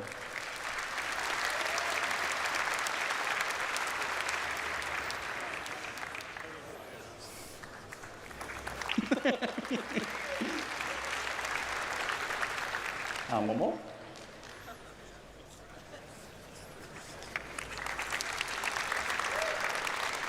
With the terrain data cached on the GPU, like Ali said, we can perform the scattering there too, which is significantly faster. All those algorithms that we've used to generate those first bits can run there without being more expensive on your CPU. And it also means the results are directly there on the GPU. We can render straight from them. That allows us to have dramatically more density in our new system. We can render objects directly without having to go via the CPU every frame. We also cull at different levels of granularity, with bigger groups in the distance and individual assets up close. Just as a demonstration, this is the sort of density you can expect on Microtech today. And in a second, we'll flip over to what you can expect from the new upcoming tech.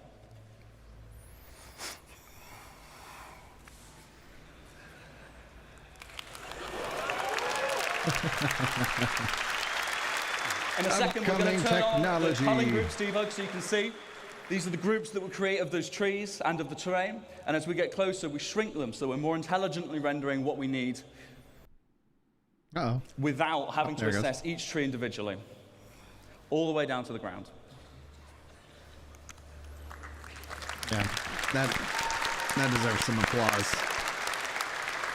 So to recap some of the things you've seen here in phase 1, we had data-driven rules based on physically based data, generating emergent biomes that continuously vary across our planets to get infinite possibilities. And we've achieved this with much greater density than before and much faster rendering. And we also achieved seamless transitions from ground to space with zero popping. So now that we've got all this tech, it's time to talk about how art might make use of this. So for that, I'll hand you to the next phase towards Sebastian Schroeder. Thank you, guys. Thank you. What time did it go live, Brenning? No physical. Thank you. For you. Wow. Thank God there's only 20 of you, otherwise I'd be nervous. Right. Thanks for having me. I'm here on behalf of the Planet Content team, and we're very excited to finally show you some of the things we've been working on. As you've just seen from Will and Ali, the system keeps growing in both complexity and capability, so our libraries have to grow alongside it. Wait, should I click? No. No, I should click. Yeah, click. Oh, there we go. So, our goal of the content is to provide the content that the system needs to populate every corner of every planet with realistic environments. And this content is what this phase of Genesis is all about, emergent biomes. For our first example of today, it's almost a shame Will left, because it's about moisture, but let's look at very high moisture and medium to high temperature.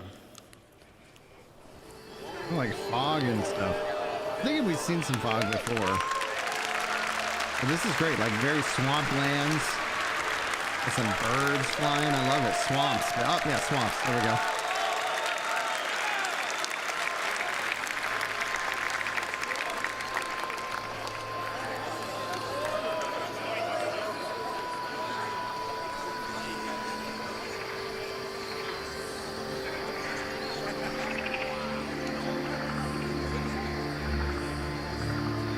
Lilies.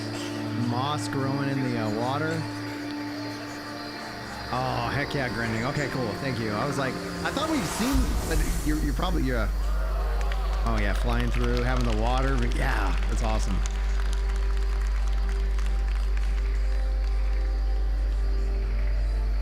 The sound though, it also feels very immersive with the audio. You hear the different bugs and everything.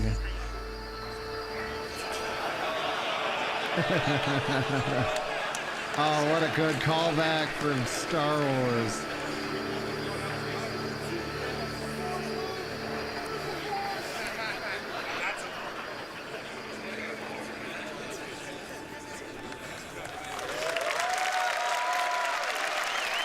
Yeah, swamps are looking good.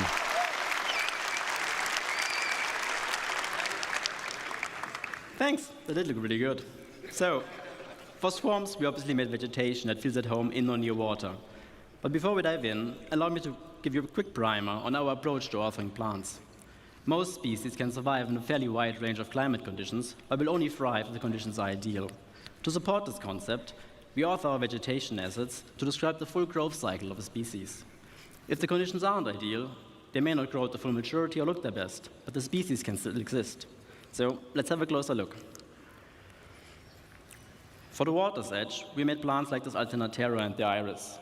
We also need the aquatic ones to float on the water surface, like the water lily or the pickerel weed.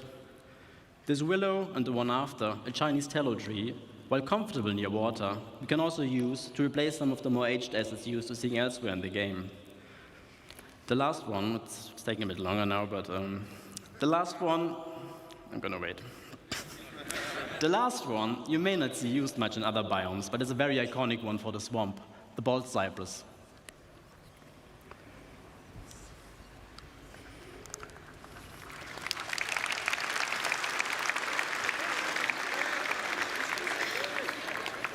So another feature we need to make a swamp experience a proper one is water interaction. Over the last year or two, a lot of work has gone into improving the way our water reacts and renders. So naturally, we wanted to make a biome that highlights those advances. Let's have a brief look at what it's like being inside the swamp. Yeah! As you walk or swim through the water, you may come across obstacles like logs or debris floating on the surface. Oh, they're gonna move. They will react to the player character and can be pushed out of the way. That is freaking amazing. We were also pleasantly surprised when we first saw how the water simulation systemically affects assets floating on the water surface, making for some really immersive moments. That was awesome.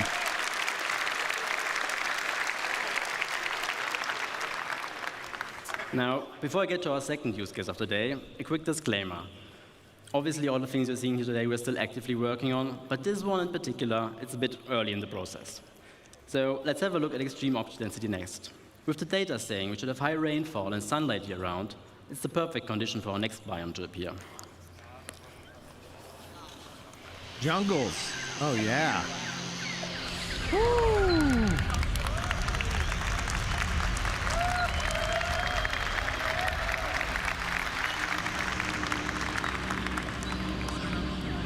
Not just forest babies, we got jungles going on. What I'm interested in is more like animal and, animal life, things like that, monsters essentially to hunt.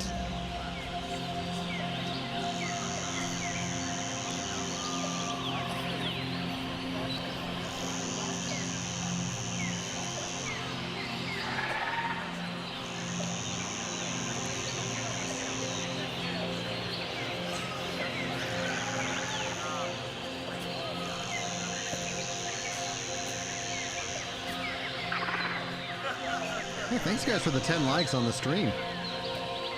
Appreciate it.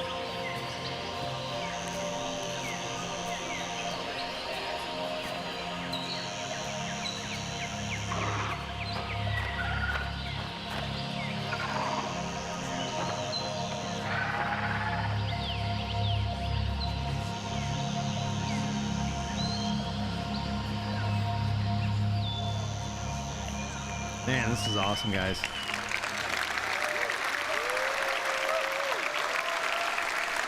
Where is that jaguar? Considering everything you've just seen is still very much work in progress, the gameplay capture team really did a great job showing our work in the best possible light. With jungles, we wanted to explore the concept of vertical stratification, as they are the prime example for that.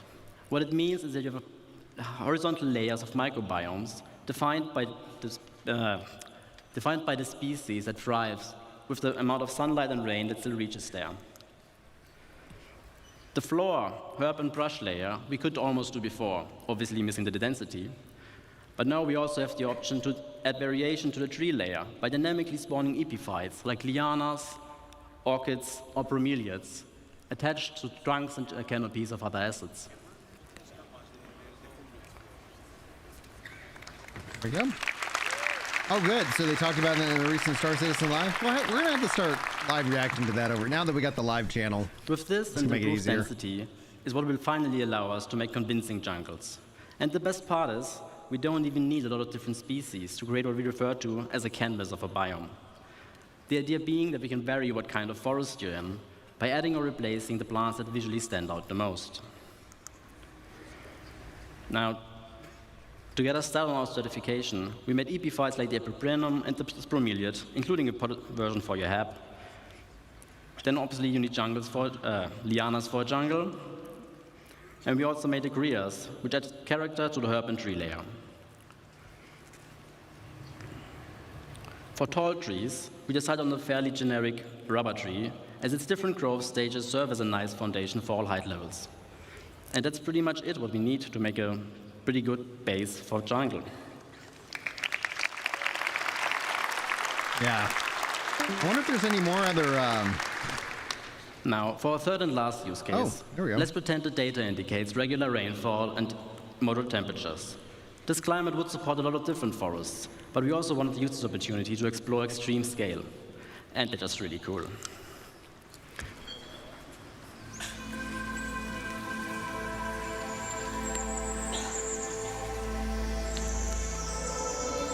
Redwoods, okay.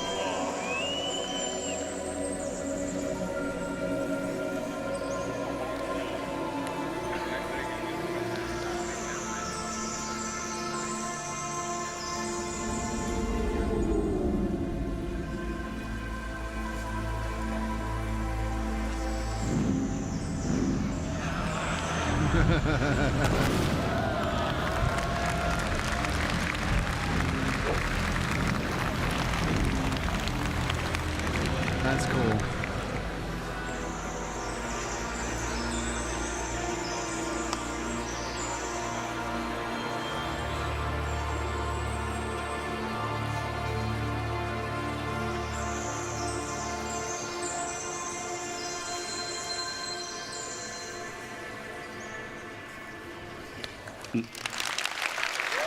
Yeah, I just dropped the link to the YouTube side, meaning YouTube is not monetized, so if you want an ad-free experience, the link should show up for you in chat. For this one, we first looked at the different redwood biomes on Earth and tried to analyze what the most defining species of them are.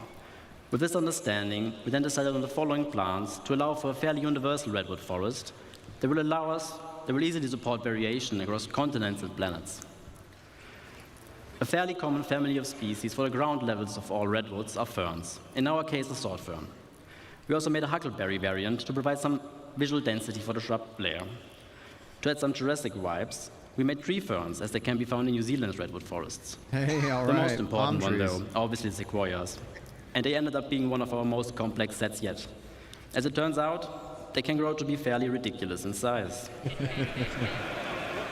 It keeps going.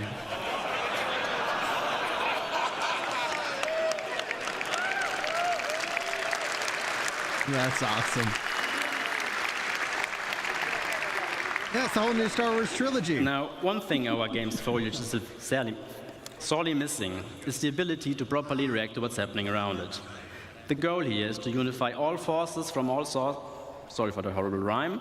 All forces from all sources, wind, characters and creatures, ships, explosions, and whatever else, and have the vegetation behave accordingly. Now, as part of our tech improvements, we will be implementing a GPU-based simulation that's fit for our game scale. For now, we've set up the ferns with our existing CPU-based one to better visualize what it will feel like to walk amongst those giants. Also, with the biomes on our planets now being defined by where an individual object wants to appear, you can expect a lot more happy accidents by having species invade different biomes, making for some unique locations, hopefully. Surely. Impressive.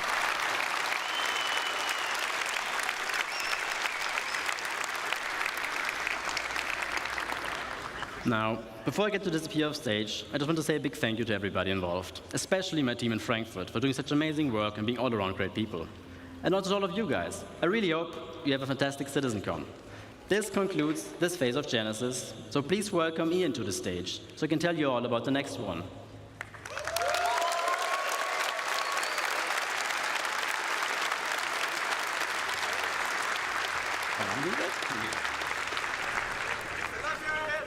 Thank you.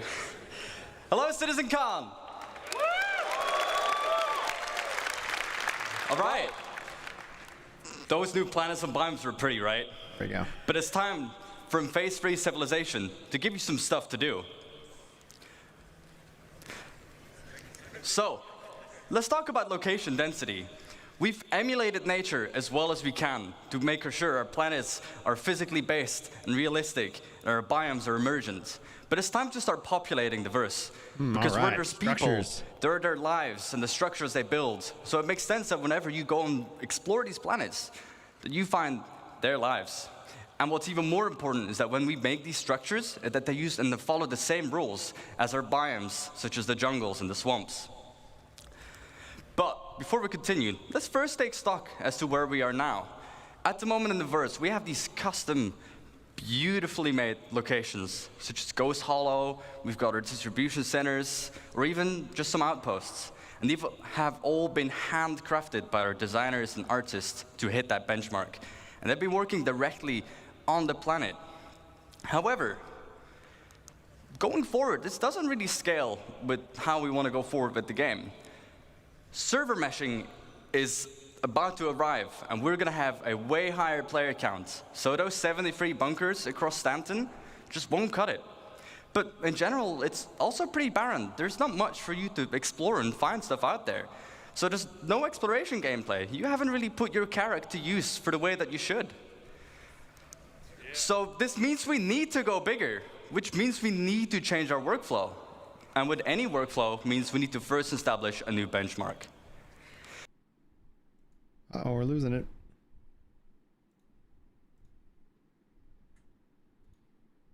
All right, we're gonna wait. So, there it goes. With our new benchmark, we are ensuring quality and improve on our previous work and make it even better. And any location that you'll find needs to have its own unique personality and no repetition. We don't want you to find the same location twice. This also means that this is your exploration and your findings. So when you go out there and explore with your Carrack or with your Corsair, is that whatever you find, you can share with your orgs or with your friends. As for that density, if you fly down to the planet, we want you to find something, let's say, every 100 clicks. Okay. But also improve the mission experience. So when you stay more on the planet, you're more immersed and you go from location to location. Just keep going. So going forward, we are modularizing all our existing locations and assets.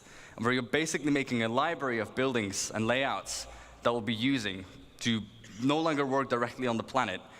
The neat thing, all these modules and assets can be iterated upon and tested right in the editor for all the designers and artists to ensure fun gameplay and interactive sandbox activity, and also make sure all the mission stuff is there. Basically, we're building a toolkit. So let's look at some of the things that we need to keep in mind as we are making that toolkit. First and foremost, we've got our art style and branding. We've got things like Frontier for our settlements. We've got high-tech for the emergency shelters, but also utilitarian, like our bunkers and distribution centers. The richer the data, the richer these locations will be. Secondly, they all have a function. We've got mining for our mining outposts, farming for the farmsteads, or just places where people live. The function of the place will define the way the place looks as well, and its form. And last but not least, the people as well, the faction and their loadouts. We've got lawful people, like the new Citizens for Prosperity in Pyro, unlawful, such as Xenofred, and sometimes not even no one. And the place needs to look a bit, derelict. In different places, you'll find different people. So, now that we've made our toolkit, and we've defined all this new stuff, let's start building thousands of locations. Yes, I said thousands. So, to avoid the same issue of working on directly in the planet, I'd like to introduce to you Starchitect.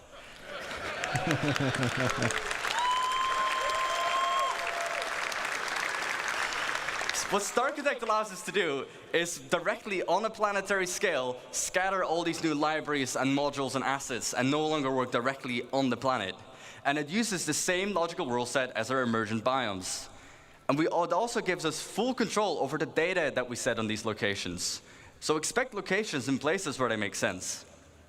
Let's kind of look at all this new Genesis data and all these new libraries and chuck it into Starchitect and see what it gives us. As you can see, we're now able to make full-size locations, and they will look completely different based on where you'd find them. The layouts are controlled by the rules, and it will reflect its place in the verse. We've got farms, mining outposts, but even our older locations, such as the bunkers that you find on Stanton.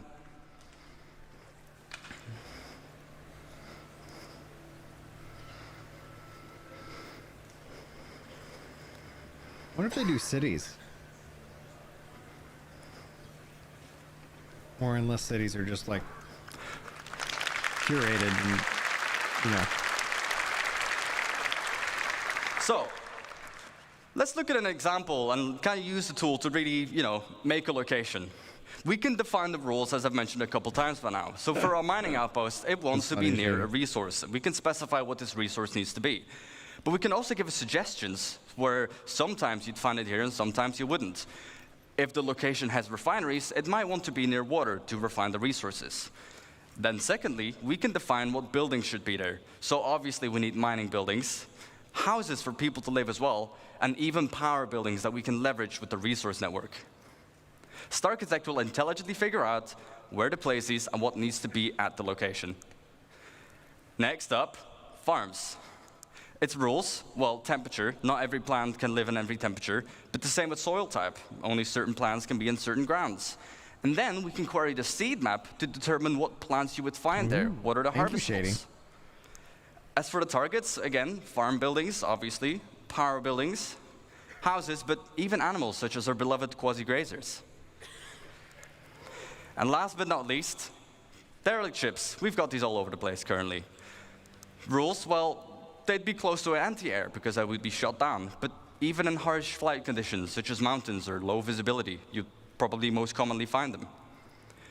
Targets, well, crash ship parts, of course. Sometimes you'd find the full remains of a javelin, and the other time you might just find the nose of a starfare laying around. So, let's talk about coherency. Sure, we can scatter all these locations everywhere on the planet, and you'll find them in places they make sense, but we can do better. You don't just want to find an outpost completely on its own, right? We want to make sure it really feels like people have built their lives here. So, let's talk about some missing bits. We want to tell tighter stories, such as the people's lives, but also logical exploration. If I find one thing, I expect to find something similar or something else nearby. We also need more data control. What defines one mining outpost being different from the other ones, aside from the harvestables? And also give the narrative developments. Make sure people build near rivers, on mountains, they build near town halls, they build near distribution centers. So to hit that bit of our benchmark, we make sure that locations are near each other and group them together. The effect it gives is a fully developed landscape with vistas and points of interest all over. And we group them together in what we like to call a cluster, like this one, that has 13 locations. Let's talk about clusters. Clustering means generating locations near other locations. So, for example, if you find a distribution center, just like in the verse currently, I would find forward operating bases next to them. But if you go even further out, you'd find mining outposts to funnel those resources to the FOBs. Go out even further, you'd find caves around them, because that's where they might find some of the gems. And then we can even specify the data on a cluster level. All of the factions that live at this whole cluster, any mining outpost, that would be the same people, but also what commodities they sell, to find on what resource you'd find. So let's look at an example of the clusters. We have our mining cluster. Again, we can define what rules we should have. Rules, well, near a resource, just like our mining outpost, but also it needs to be on a lawful planet. We can target on a planetary scale where they would need to be. They need protection. As for the targets, well, caves, mining outposts, but even trade posts. Let's go to the other side of the spectrum. Before I do so, I forgot data. We can, on a cluster level, specify, again, what mineral commodities, but also what harvestable types you'd find are in that region.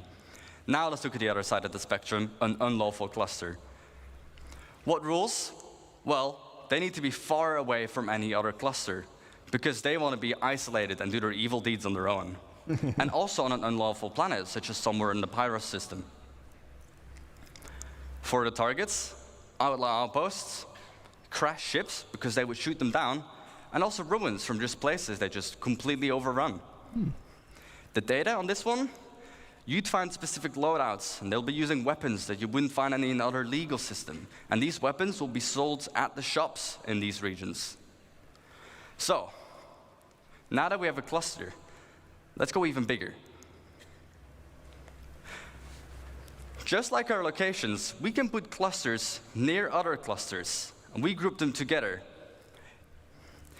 ranging between 10 to 15 locations each. And we group this into what we call a sector. Like this one, that has about 120 locations. However, on a planetary scale, we can define how many sectors we should have, with each their own data and persona. And every single one of these locations is now ready for the mission system to hook up and give you gameplay, and for you to find a bunch of places on your own. And just on this side of the planet, can you guess the number? We've got about 3,042 locations. Wow. And again, this means as Starchitect, we're just able to, on a planetary scale, just define how many locations we need, what you'd find there, and to just give that full identity.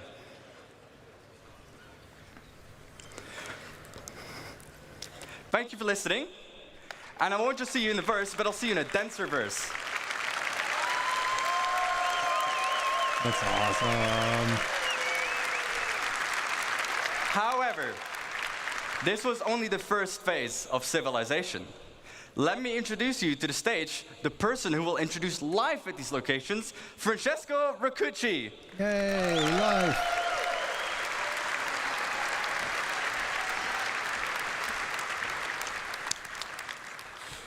So, hi everybody. Benvenuti a Citizencon. So, where are we today? So, my name is Francesco Raccucci, and I'm the director in CIG. Welcome to the next step of phase 3. We will look into how life adapts to the laws of nature and how all the NPCs can interact pretty much with these incredibly vast and dense worlds that we just saw. So up to this point, we have seen how we are building the worlds. We start from the physical data set, and this is to make sure that what you see is not just beautiful and realistic, but also physically accurate. So the distribution of the elements that we have seen, and the location and the POIs, are influenced by geology, mission, narrative, and the lore. Those locations cannot be lifeless. We want the planets to basically leverage the space that emerge with life. So from an AI perspective, I will categorize the elements of those worlds into 4 macro groups. Emergent environment, that is everything we have just seen being built out of the physical data set. Users-made locations. So this includes everything that our designers or you players will create in the world. So something that is mankind-made and not predefined in the environment. Interior of those locations. Now, this is very connected to the previous point. The difference is that they represent usually a confined space where there is much more tight interaction. And for NPCs, it's a lot about interaction with objects that we are usually used to in our everyday lives. And then the day and night cycle. So in essence, the passage of time. That so far didn't have really a lot of impact on the gameplay. So to allow life to respect this world and conform to the rules that this environment defines, well, we want to improve our tools and workflow And we want to distance ourselves as much as possible from a designer-driven approach. This is because, first, it's labor-intensive. It can be prone to bugs, but also because the scale of the words that we've just seen are very hard to be designer-driven in the markup. So we want to improve this workflow, and we will see how manual markup is also not usually the best option, because with these words that are heavily impacted by users and changes and customization, it's very hard to know in advance where interesting things are. So today I want to show you a couple of examples of what the IT team has been focusing on to make these systems supported and scale correctly to support these vastly dense dynamic worlds. So we'll look at perception in light and dark environments and dynamic cover generation. So attacking an outpost now must have a level of depth that goes beyond what we had. So layouts of the environment can change, vehicles may or may not be present, and PC can be anywhere. And if it's a bright day, well, we will be more visible, but our enemies will also be more visible.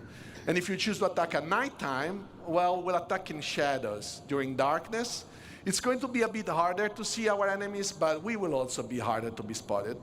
And it will give us more opportunities to be stealthy and sneaky. How do we do that? So nice. So as you see, there is also a lot of different light conditions in this outpost.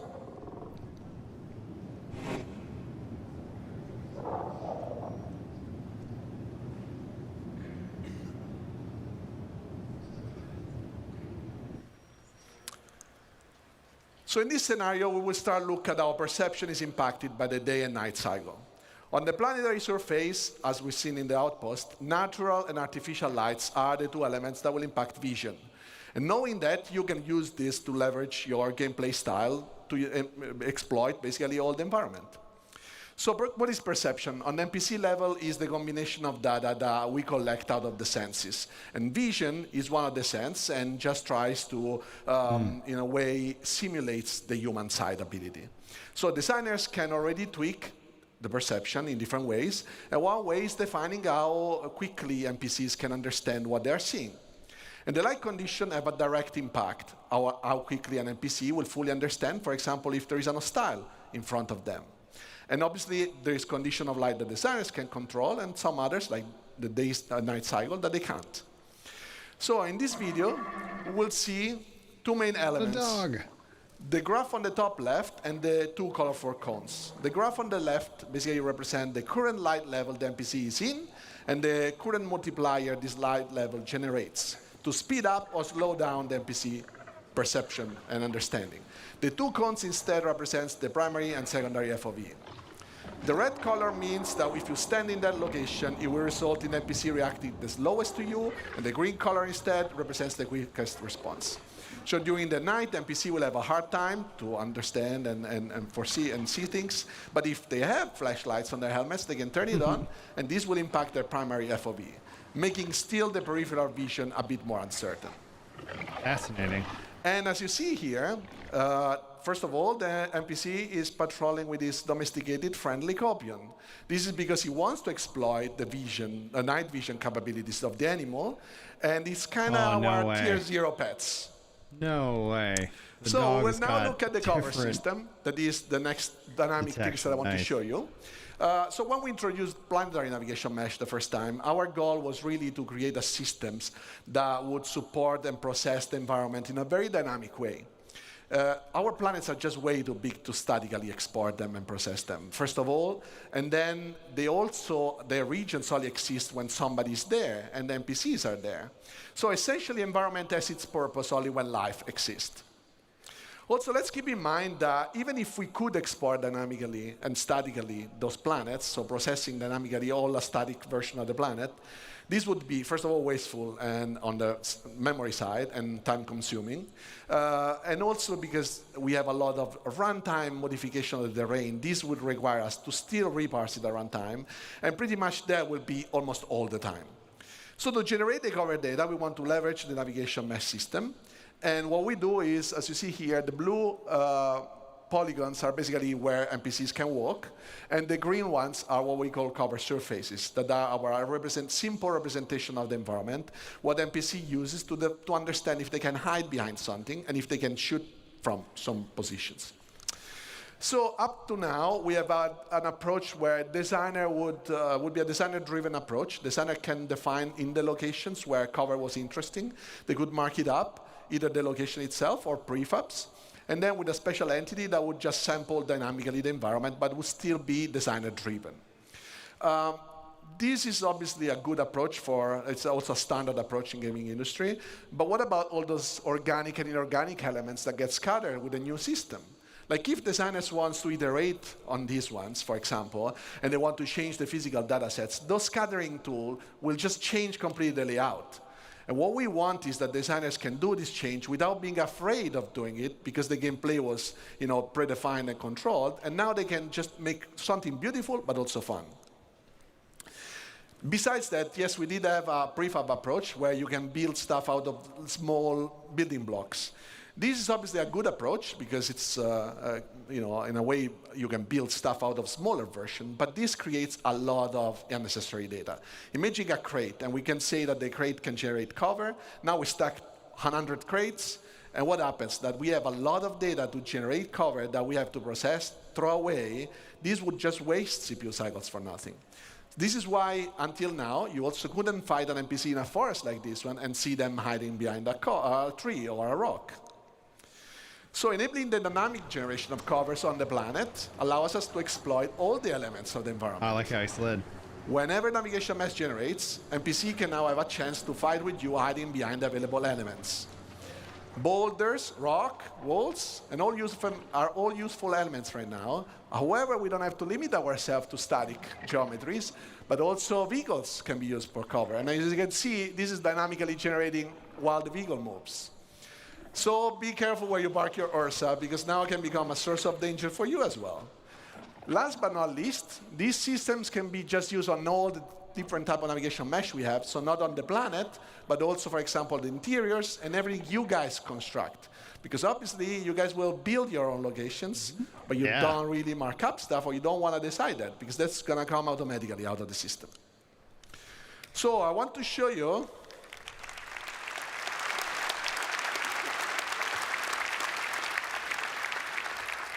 So what I want to show you now is just like a little bit of insight of what goes behind the scene when we generate cover and navigation mesh. These are some of the steps that our system does. So we always start from the environment voxelization.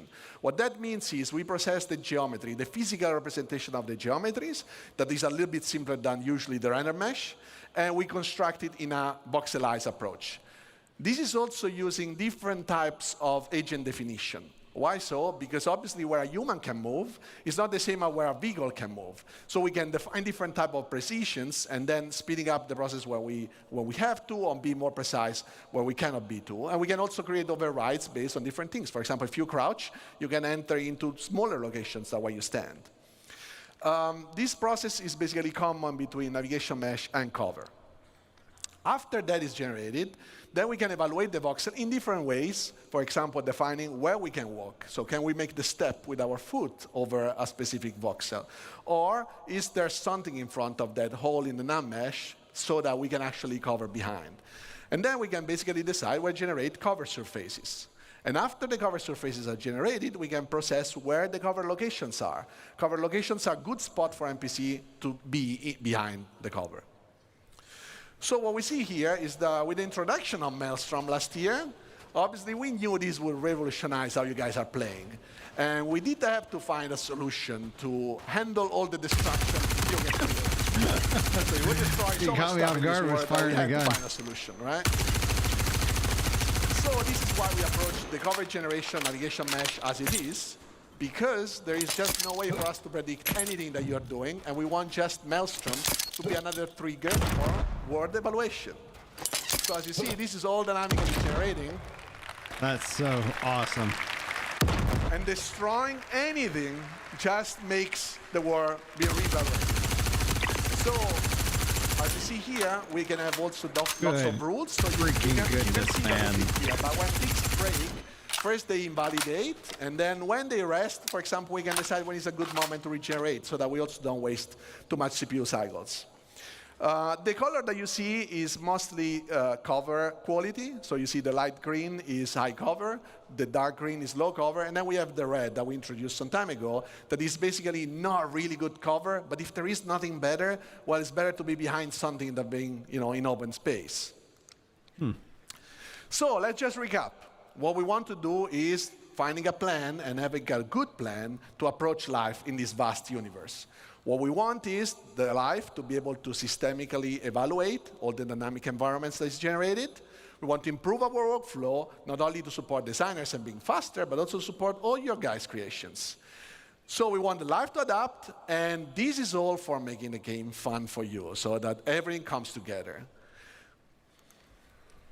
So thank you all. This was phase 3. And now, let's welcome Ben Parry, that will introduce you guys to phase 4 of Genesis. All right. Thank you.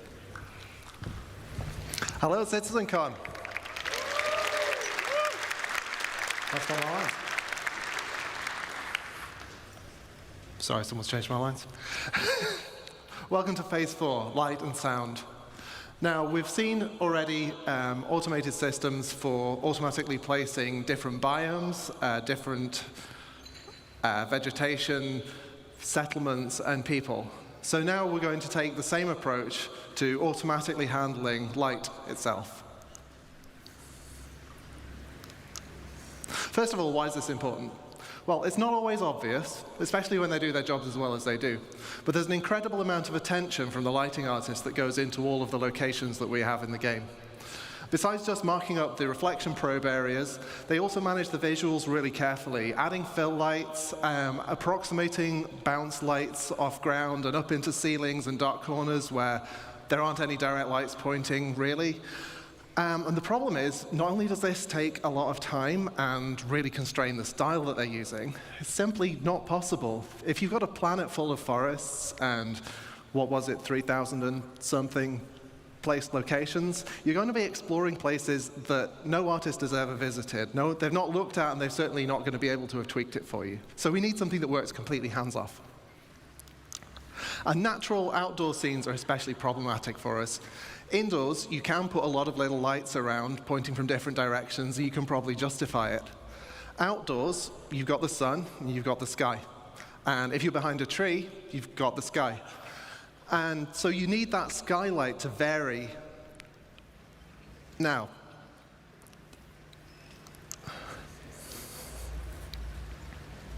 so this is the forest as you'd see it without the GI system. As you can see, all the shadows are receiving lighting from the same environment probe, so it's basically just a flat color across. We replace that with around 40,000 mini ray trace probes. Each of them has their own view of the sky, and so that gives you way more contrast and variation as you move in and out of the canopy.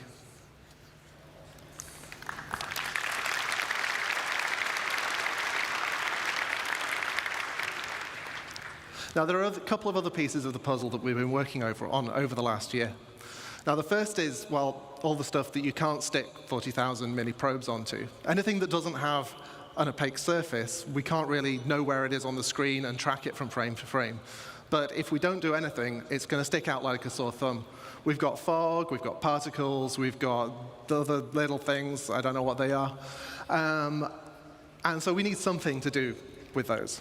So to address this, we've added a kind of stable grid of medium-y kind of probes that are generated around the player as you move around. So that gives us approximately matching lighting that we can apply to all of those things. Now, this is a little bit difficult to illustrate in normal scenes, so for once, I've been making my own levels. As you can see, Pico's in trouble again, but because the lighting team hasn't helped, you can't see anything in most of the scene. If you add the transparency GI system, suddenly the whole scene comes alive. And this is something that we could never have done until we added this tech. Very nice. Now, the other piece of the puzzle is glossy reflections. Now, we've got a fair few shiny objects in the game, you may have noticed. And we've got the same problem that if we fix the lighting on one thing and then the reflections don't match, it's going to look terrible. Also, ray tracing reflections is really cool, and we wanted to do it.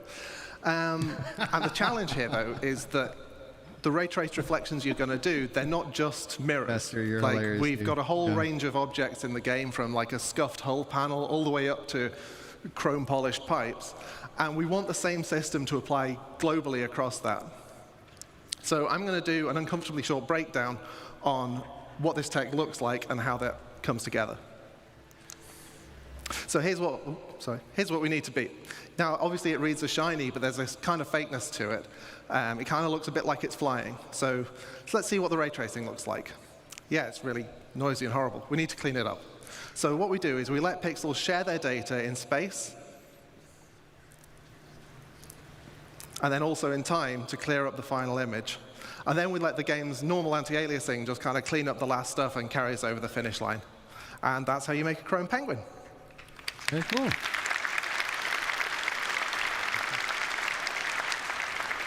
Now, I'm going to derail for a moment away from the topic of Genesis, because this isn't actually just about automating the lighting for new environments. Maybe. This is also about pushing quality in areas that have already had all of that work done by the lighting team.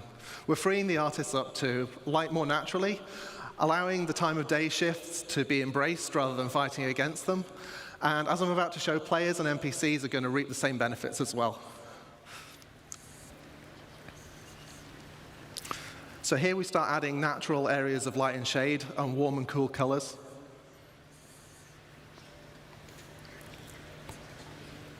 These open areas benefit in the same way as the forest scene did, adding areas of shade and areas of open lighting. Like I mentioned, the time of day shifting leads to different ambience as the sun moves. And this is the shot that I just liked.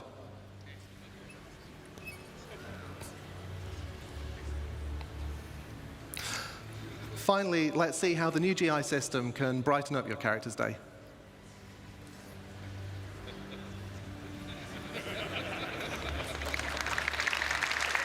And also their day as well, whoever they are. Wow. Wow. Well, I promised you light and sound, but I don't actually know anything about sound. So here's the man who does, Graham Phillipson.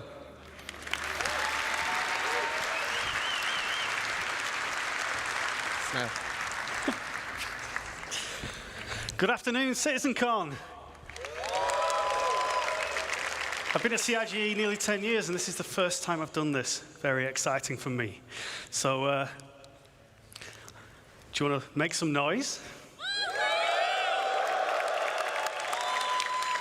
So, sound isn't as fast as light, so it takes me a bit to catch up. Jared wrote that joke for me, so you can blame him. He says it right here, blame him. So now we have a huge amount of visual and interactable content. Locations, biomes, populations, planets, and systems. And now they're all beautifully lit too, thanks Ben. But how do we paint this world with sounds? It's a challenge. It's a challenge of scale. We need to support multiple star systems, and it's a challenge of quality. We want the highest quality possible. We also don't want implementation to hinder creativity, and we want a seamless experience. So we're asking a lot. But with Star Audio, we can rapidly implement audio for entity classes, brushes, or audio sweeteners, all of which can be reused and reflected immediately across the game, including all of those emergent locations we talked about earlier. So again, this is Genesis data driving what happens in-game. And we can do all this without breaking flow. So here's a fairly dry video. It gets more exciting later, I promise, showing you our rapid workflow. So over on the left, I had to think about that, we have the Wise editor. That's where all our sounds live. In the middle, we have Star Audio editor. And on your right, we have an entity that needs some insect sounds on it. So we can very quickly drag from Wise to Star Audio. We can mark up very quickly a bit of logic, and we can re-trigger this entity's spawn sound so that it immediately makes a sound. I assure you there is a group of insects. Thank you. You're too kind. Sounds more electric. Right? If you like that one, you'll like the ones that come later. But there's a little something missing. So to add some realism, sounds respond to how they move, how you move in the world and how they move relative to you. So we need to change the frequency as their velocity relative to the listener changes. This is known as the Doppler effect. In simple terms, the pitch dropping as something whizzes by. Or, in even simpler terms, now, sound designers traditionally needed to implement their own Doppler sounds. But given how fast we can travel through these rich, dense locations and the sheer number of them, we can't afford to be doing that any longer. So we've created a systemic Doppler solution. And I'm going to show you that now, the only way I know how, by putting a big Benny noodle machine on top of a mountain.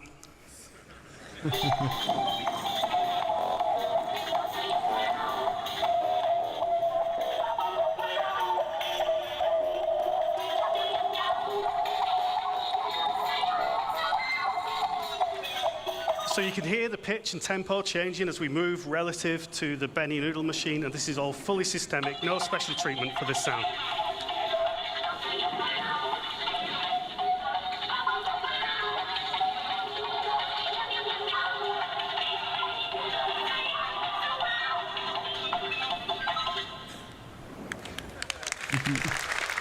And I expect the noodle bar to be very busy after that commercial.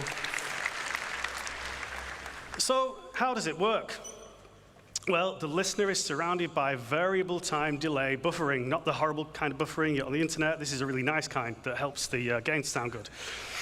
Each buffer represents a section of the sphere around the audio listener, and the audio is mixed into these buffers at a position that is appropriate to the object's position in the world. Changes in the position are applied to the delay buffer by interpolating the audio data. But that's not all we're doing here. Now, I know there was a bar citizen yesterday, so some of you may not be thinking as fast as you might normally, but you may have realized that by buffering the data in this way, we're not just creating a speed of sound, we are not just creating a Doppler effect, we are indeed, and I just spoiled my own line, creating a speed of sound effect. So, introducing systemic speed of sound to the game, I now have a couple of minutes of video, and we go through rapid fire, looking at some fantastic examples of what this brings to the game, starting with a spaceship pass by that is supported tonally by the systemic speed of sound.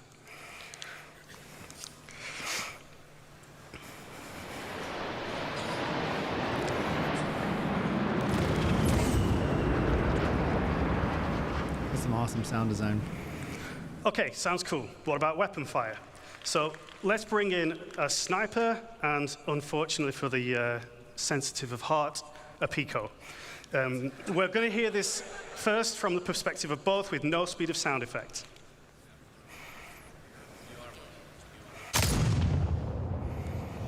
Okay, so that's, if you were at the Pico perspective there, that's how you'd hear it in game right now. Let's hear it with speed of sound enabled, and this time we're just going to listen from Pico's perspective. So Pico's down before he even hears the shot. But don't worry, he's not dead. Okay, let's finish him off.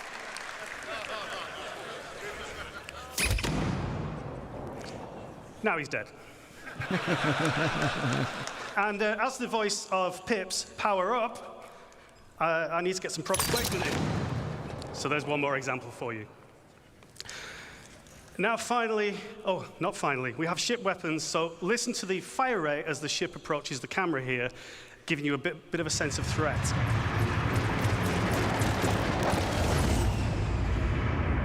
It's not too easy to tell what's going on there, but you get an increase in fire rate. Finally, the really cool stuff, explosions. So we can put a cinematic element, a shockwave element, and a delayed speed of sound effect. Oh, that's cool. And that's way too cool to do just once, so we're going to do it twice more from further distance. So again, cinematic effect first when you see it.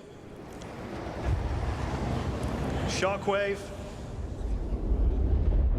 and the explosion itself. That's so good. This is all completely driven by parameters in the game, so we can do this for real. whenever you drop a Moab. One more.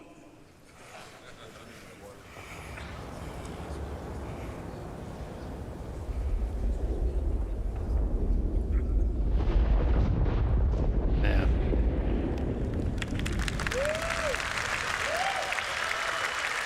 That's pretty cool.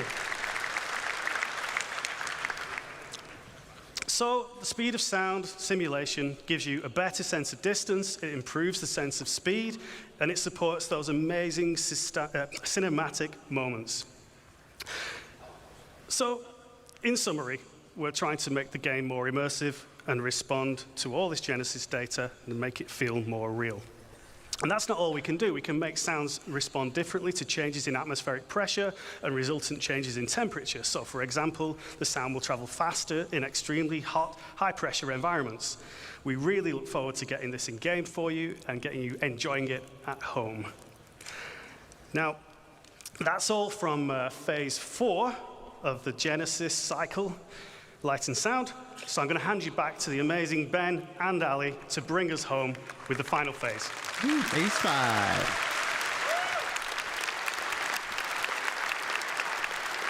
Thank you, sir.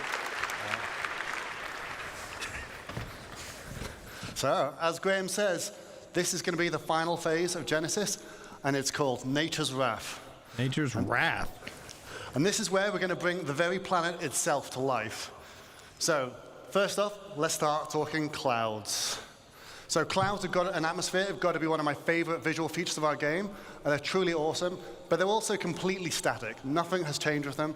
So what we want to bring with Genesis is the evolution of clouds over time. Okay. This isn't just some simple scrolling animation. We use the same physical data sets that drove the biomes we talked about earlier and Starchitect, and these are also now driving a physical simulation of the clouds so they can form and dissipate in realistic conditions. So this means things like the oceans, the prevailing winds, mountain ranges, and the temperature will all impact the clouds. But to complement these more dynamic clouds, we've also improved our lighting model. So it now correctly accounts for how light scatters multiple times inside a cloud. And this is important, creates much deeper lighting, and it can contrast against the sun's rays, resulting in much more vivid cloudscapes like we see on the left here, something we're all too familiar with in Manchester. Now, it would be awesome to bring this into context and show it on an actual location. Let's take a look at a quick scene to round this up.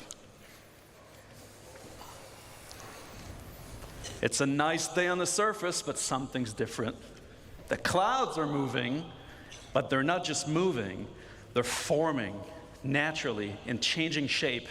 They dissipate as they glide on the atmosphere based on wind data, stratus and cumulus alike.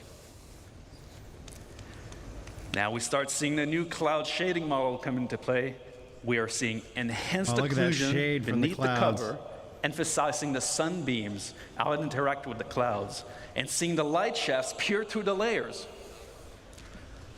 Now, as this is closing in, we can start to see the changes in visibility of the area.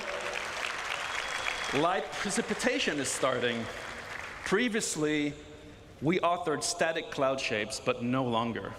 We didn't manually place a volume here. Its presence has been informed by Genesis data.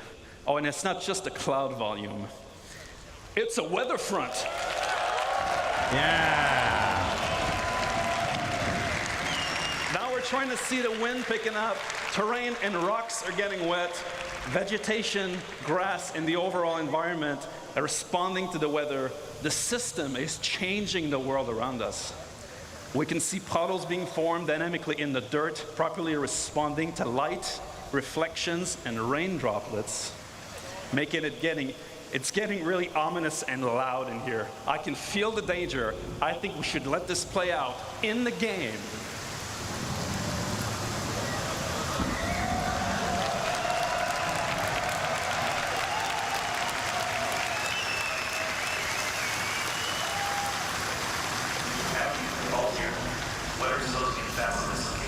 Oh my God.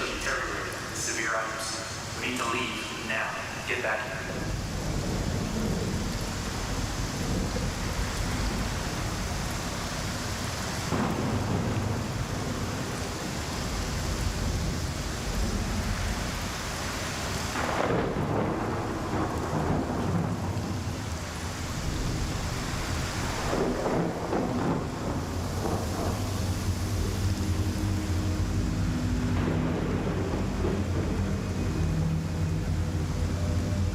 I'm getting out of this suit now. Powering up, flying out. We'll need to switch to IFR. See you on the other side.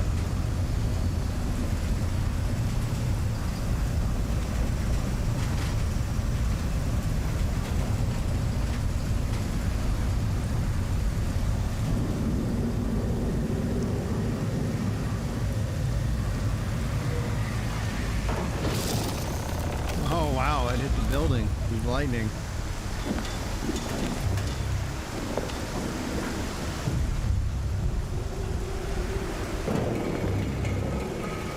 The wind's moving the environment.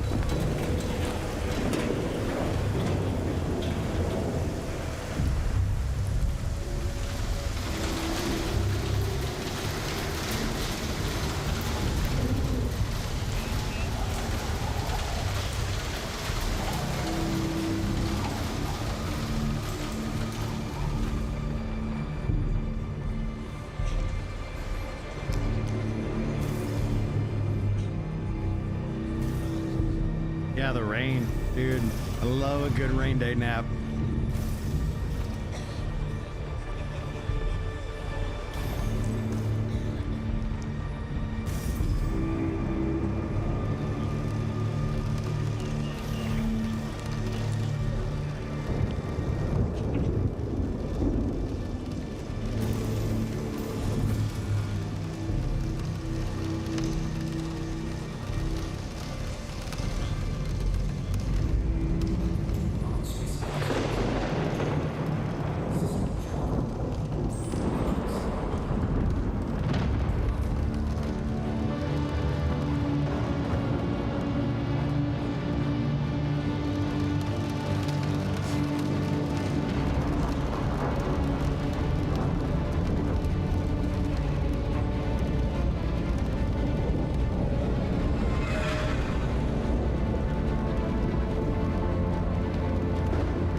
So impressive.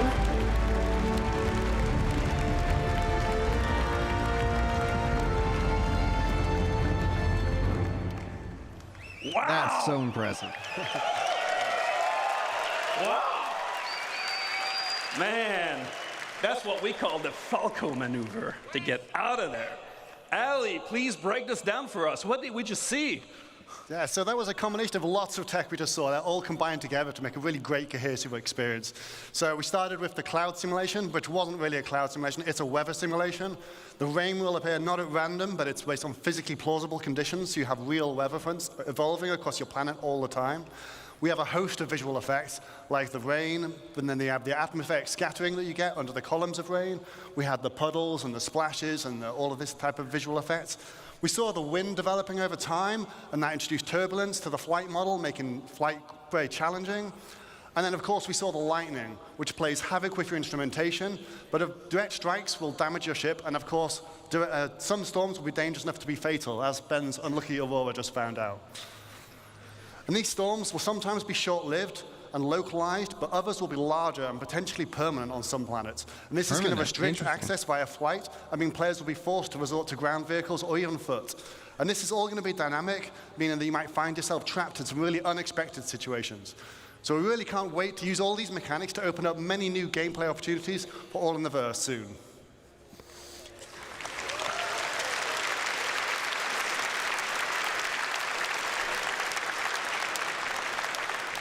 A wise yogi once said, "It's your job as a pilot to compensate and stay on course." All right, what have we learned today, guys? We've shown you an approach of encoding the rules of nature into planetary data. We've seen biomes emerge from geology, temperature, humidity, climate, weather, the physical terrain. We create denser, more diverse living planets without artists hand placing or manually creating biomes, instead leveraging asset mapping. We've shown you a new way to make the game that can scale, to create thousands of Korean places for civilizations on planets that can be used for missions or immersion gameplay, without art and design hand placing locations, leveraging world design rules instead. We've seen how populations of AI and NPCs inhabiting locations dynamically adapt their understanding of the environment without custom markup by developers, allowing the creation of more playable spaces rapidly. We've shown you how light and sound also benefit from Genesis data to influence planetary environments, and we've shown how these systems come together when weather comes into an area, changing your gameplay experience significantly. Our goal with Genesis and all of its systems is to create more worlds, better worlds, faster, by applying our tech wizardry and craftsmanship to build systems that respond to data. That's our Star Engine presentation for today, guys, for this year. Have a great Citizencon. We'll see you on the next one.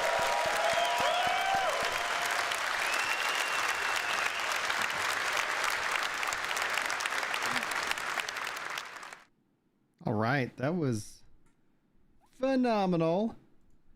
That was absolutely incredible. Woo, man, that was awesome. Especially that storm. Like that. Ooh, baby. That was fantastic. Let's see here. I'm not complaining. But I'm bouncing up and down on my chair. Come on, hurry up. But, you know. Let's see here. All right. Woo, man. Is there anything I missed? Is there any, like... I'm sure there's more panels, right? Like, I know... Oh, yeah, there's a lot more. Okay, well, we're going to keep working our way through these panels, just as a heads up. I think for this stream specifically, I think we're going to wrap that, because I do want to play some games today. And that would start with a little bit of New World. And anybody's welcome to come hang out for that, because, like, we're not going to be reacting to anything. But if you guys are curious, and you're on the YouTube side of things, that's where these live stream reacts and more will continue to live. Did I see the worm? I didn't see the worm. No. Was there a worm like in that presentation? There is no worm in that presentation. Okay, so there's a worm, like a sandworm, like a giant, like. Yeah. Dune, I don't want to give sandworm? away spoilers. Yeah, but I hate to give away spoilers because you want to be surprised like the rest of us. Yeah. Just watch them one at a time through that playlist.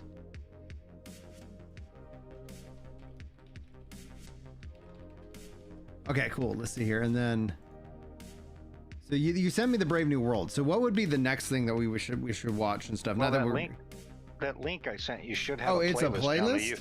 Yeah, there's a playlist down the right side of the screen. Okay, so I started with this. I haven't done. Oh, that's the full broadcast. So this is Brave New Worlds, Social Universe. Okay. Oh, and it's these. Some of these are actually not like an hour and a half long. All right. Okay, I've got this. I got this marked. So we'll be. We'll schedule some time and get the rest of these rocking and rolling.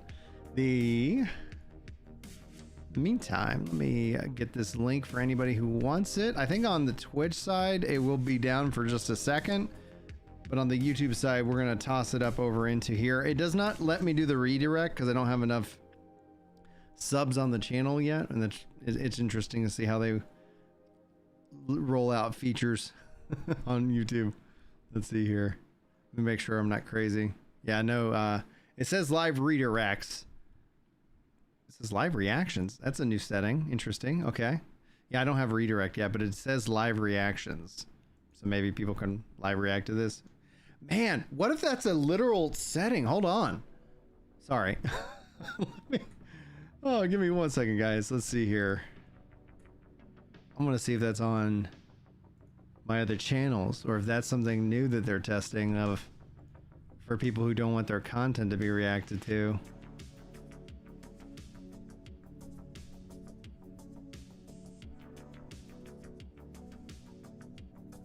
I'm not seeing it elsewhere. Maybe this is something they're testing.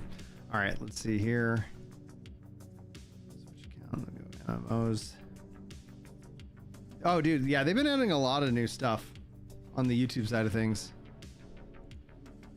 All right, let me grab this.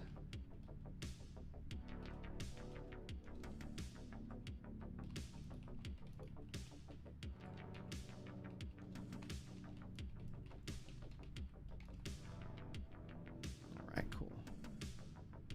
Got that. Perfect. All right. What we're gonna do, this is gonna be just down for just a few seconds as I jump the stream into the New World stuff. So thank you guys so much for hanging out. Thanks for being here. And thanks for the 12 likes on the stream. And hopefully I'll see you guys here in just a second for some New World, but no worries if not. And dude, thank you so much for sending me this playlist. Thanks so much for hanging out, guys. And 1 second, and I'll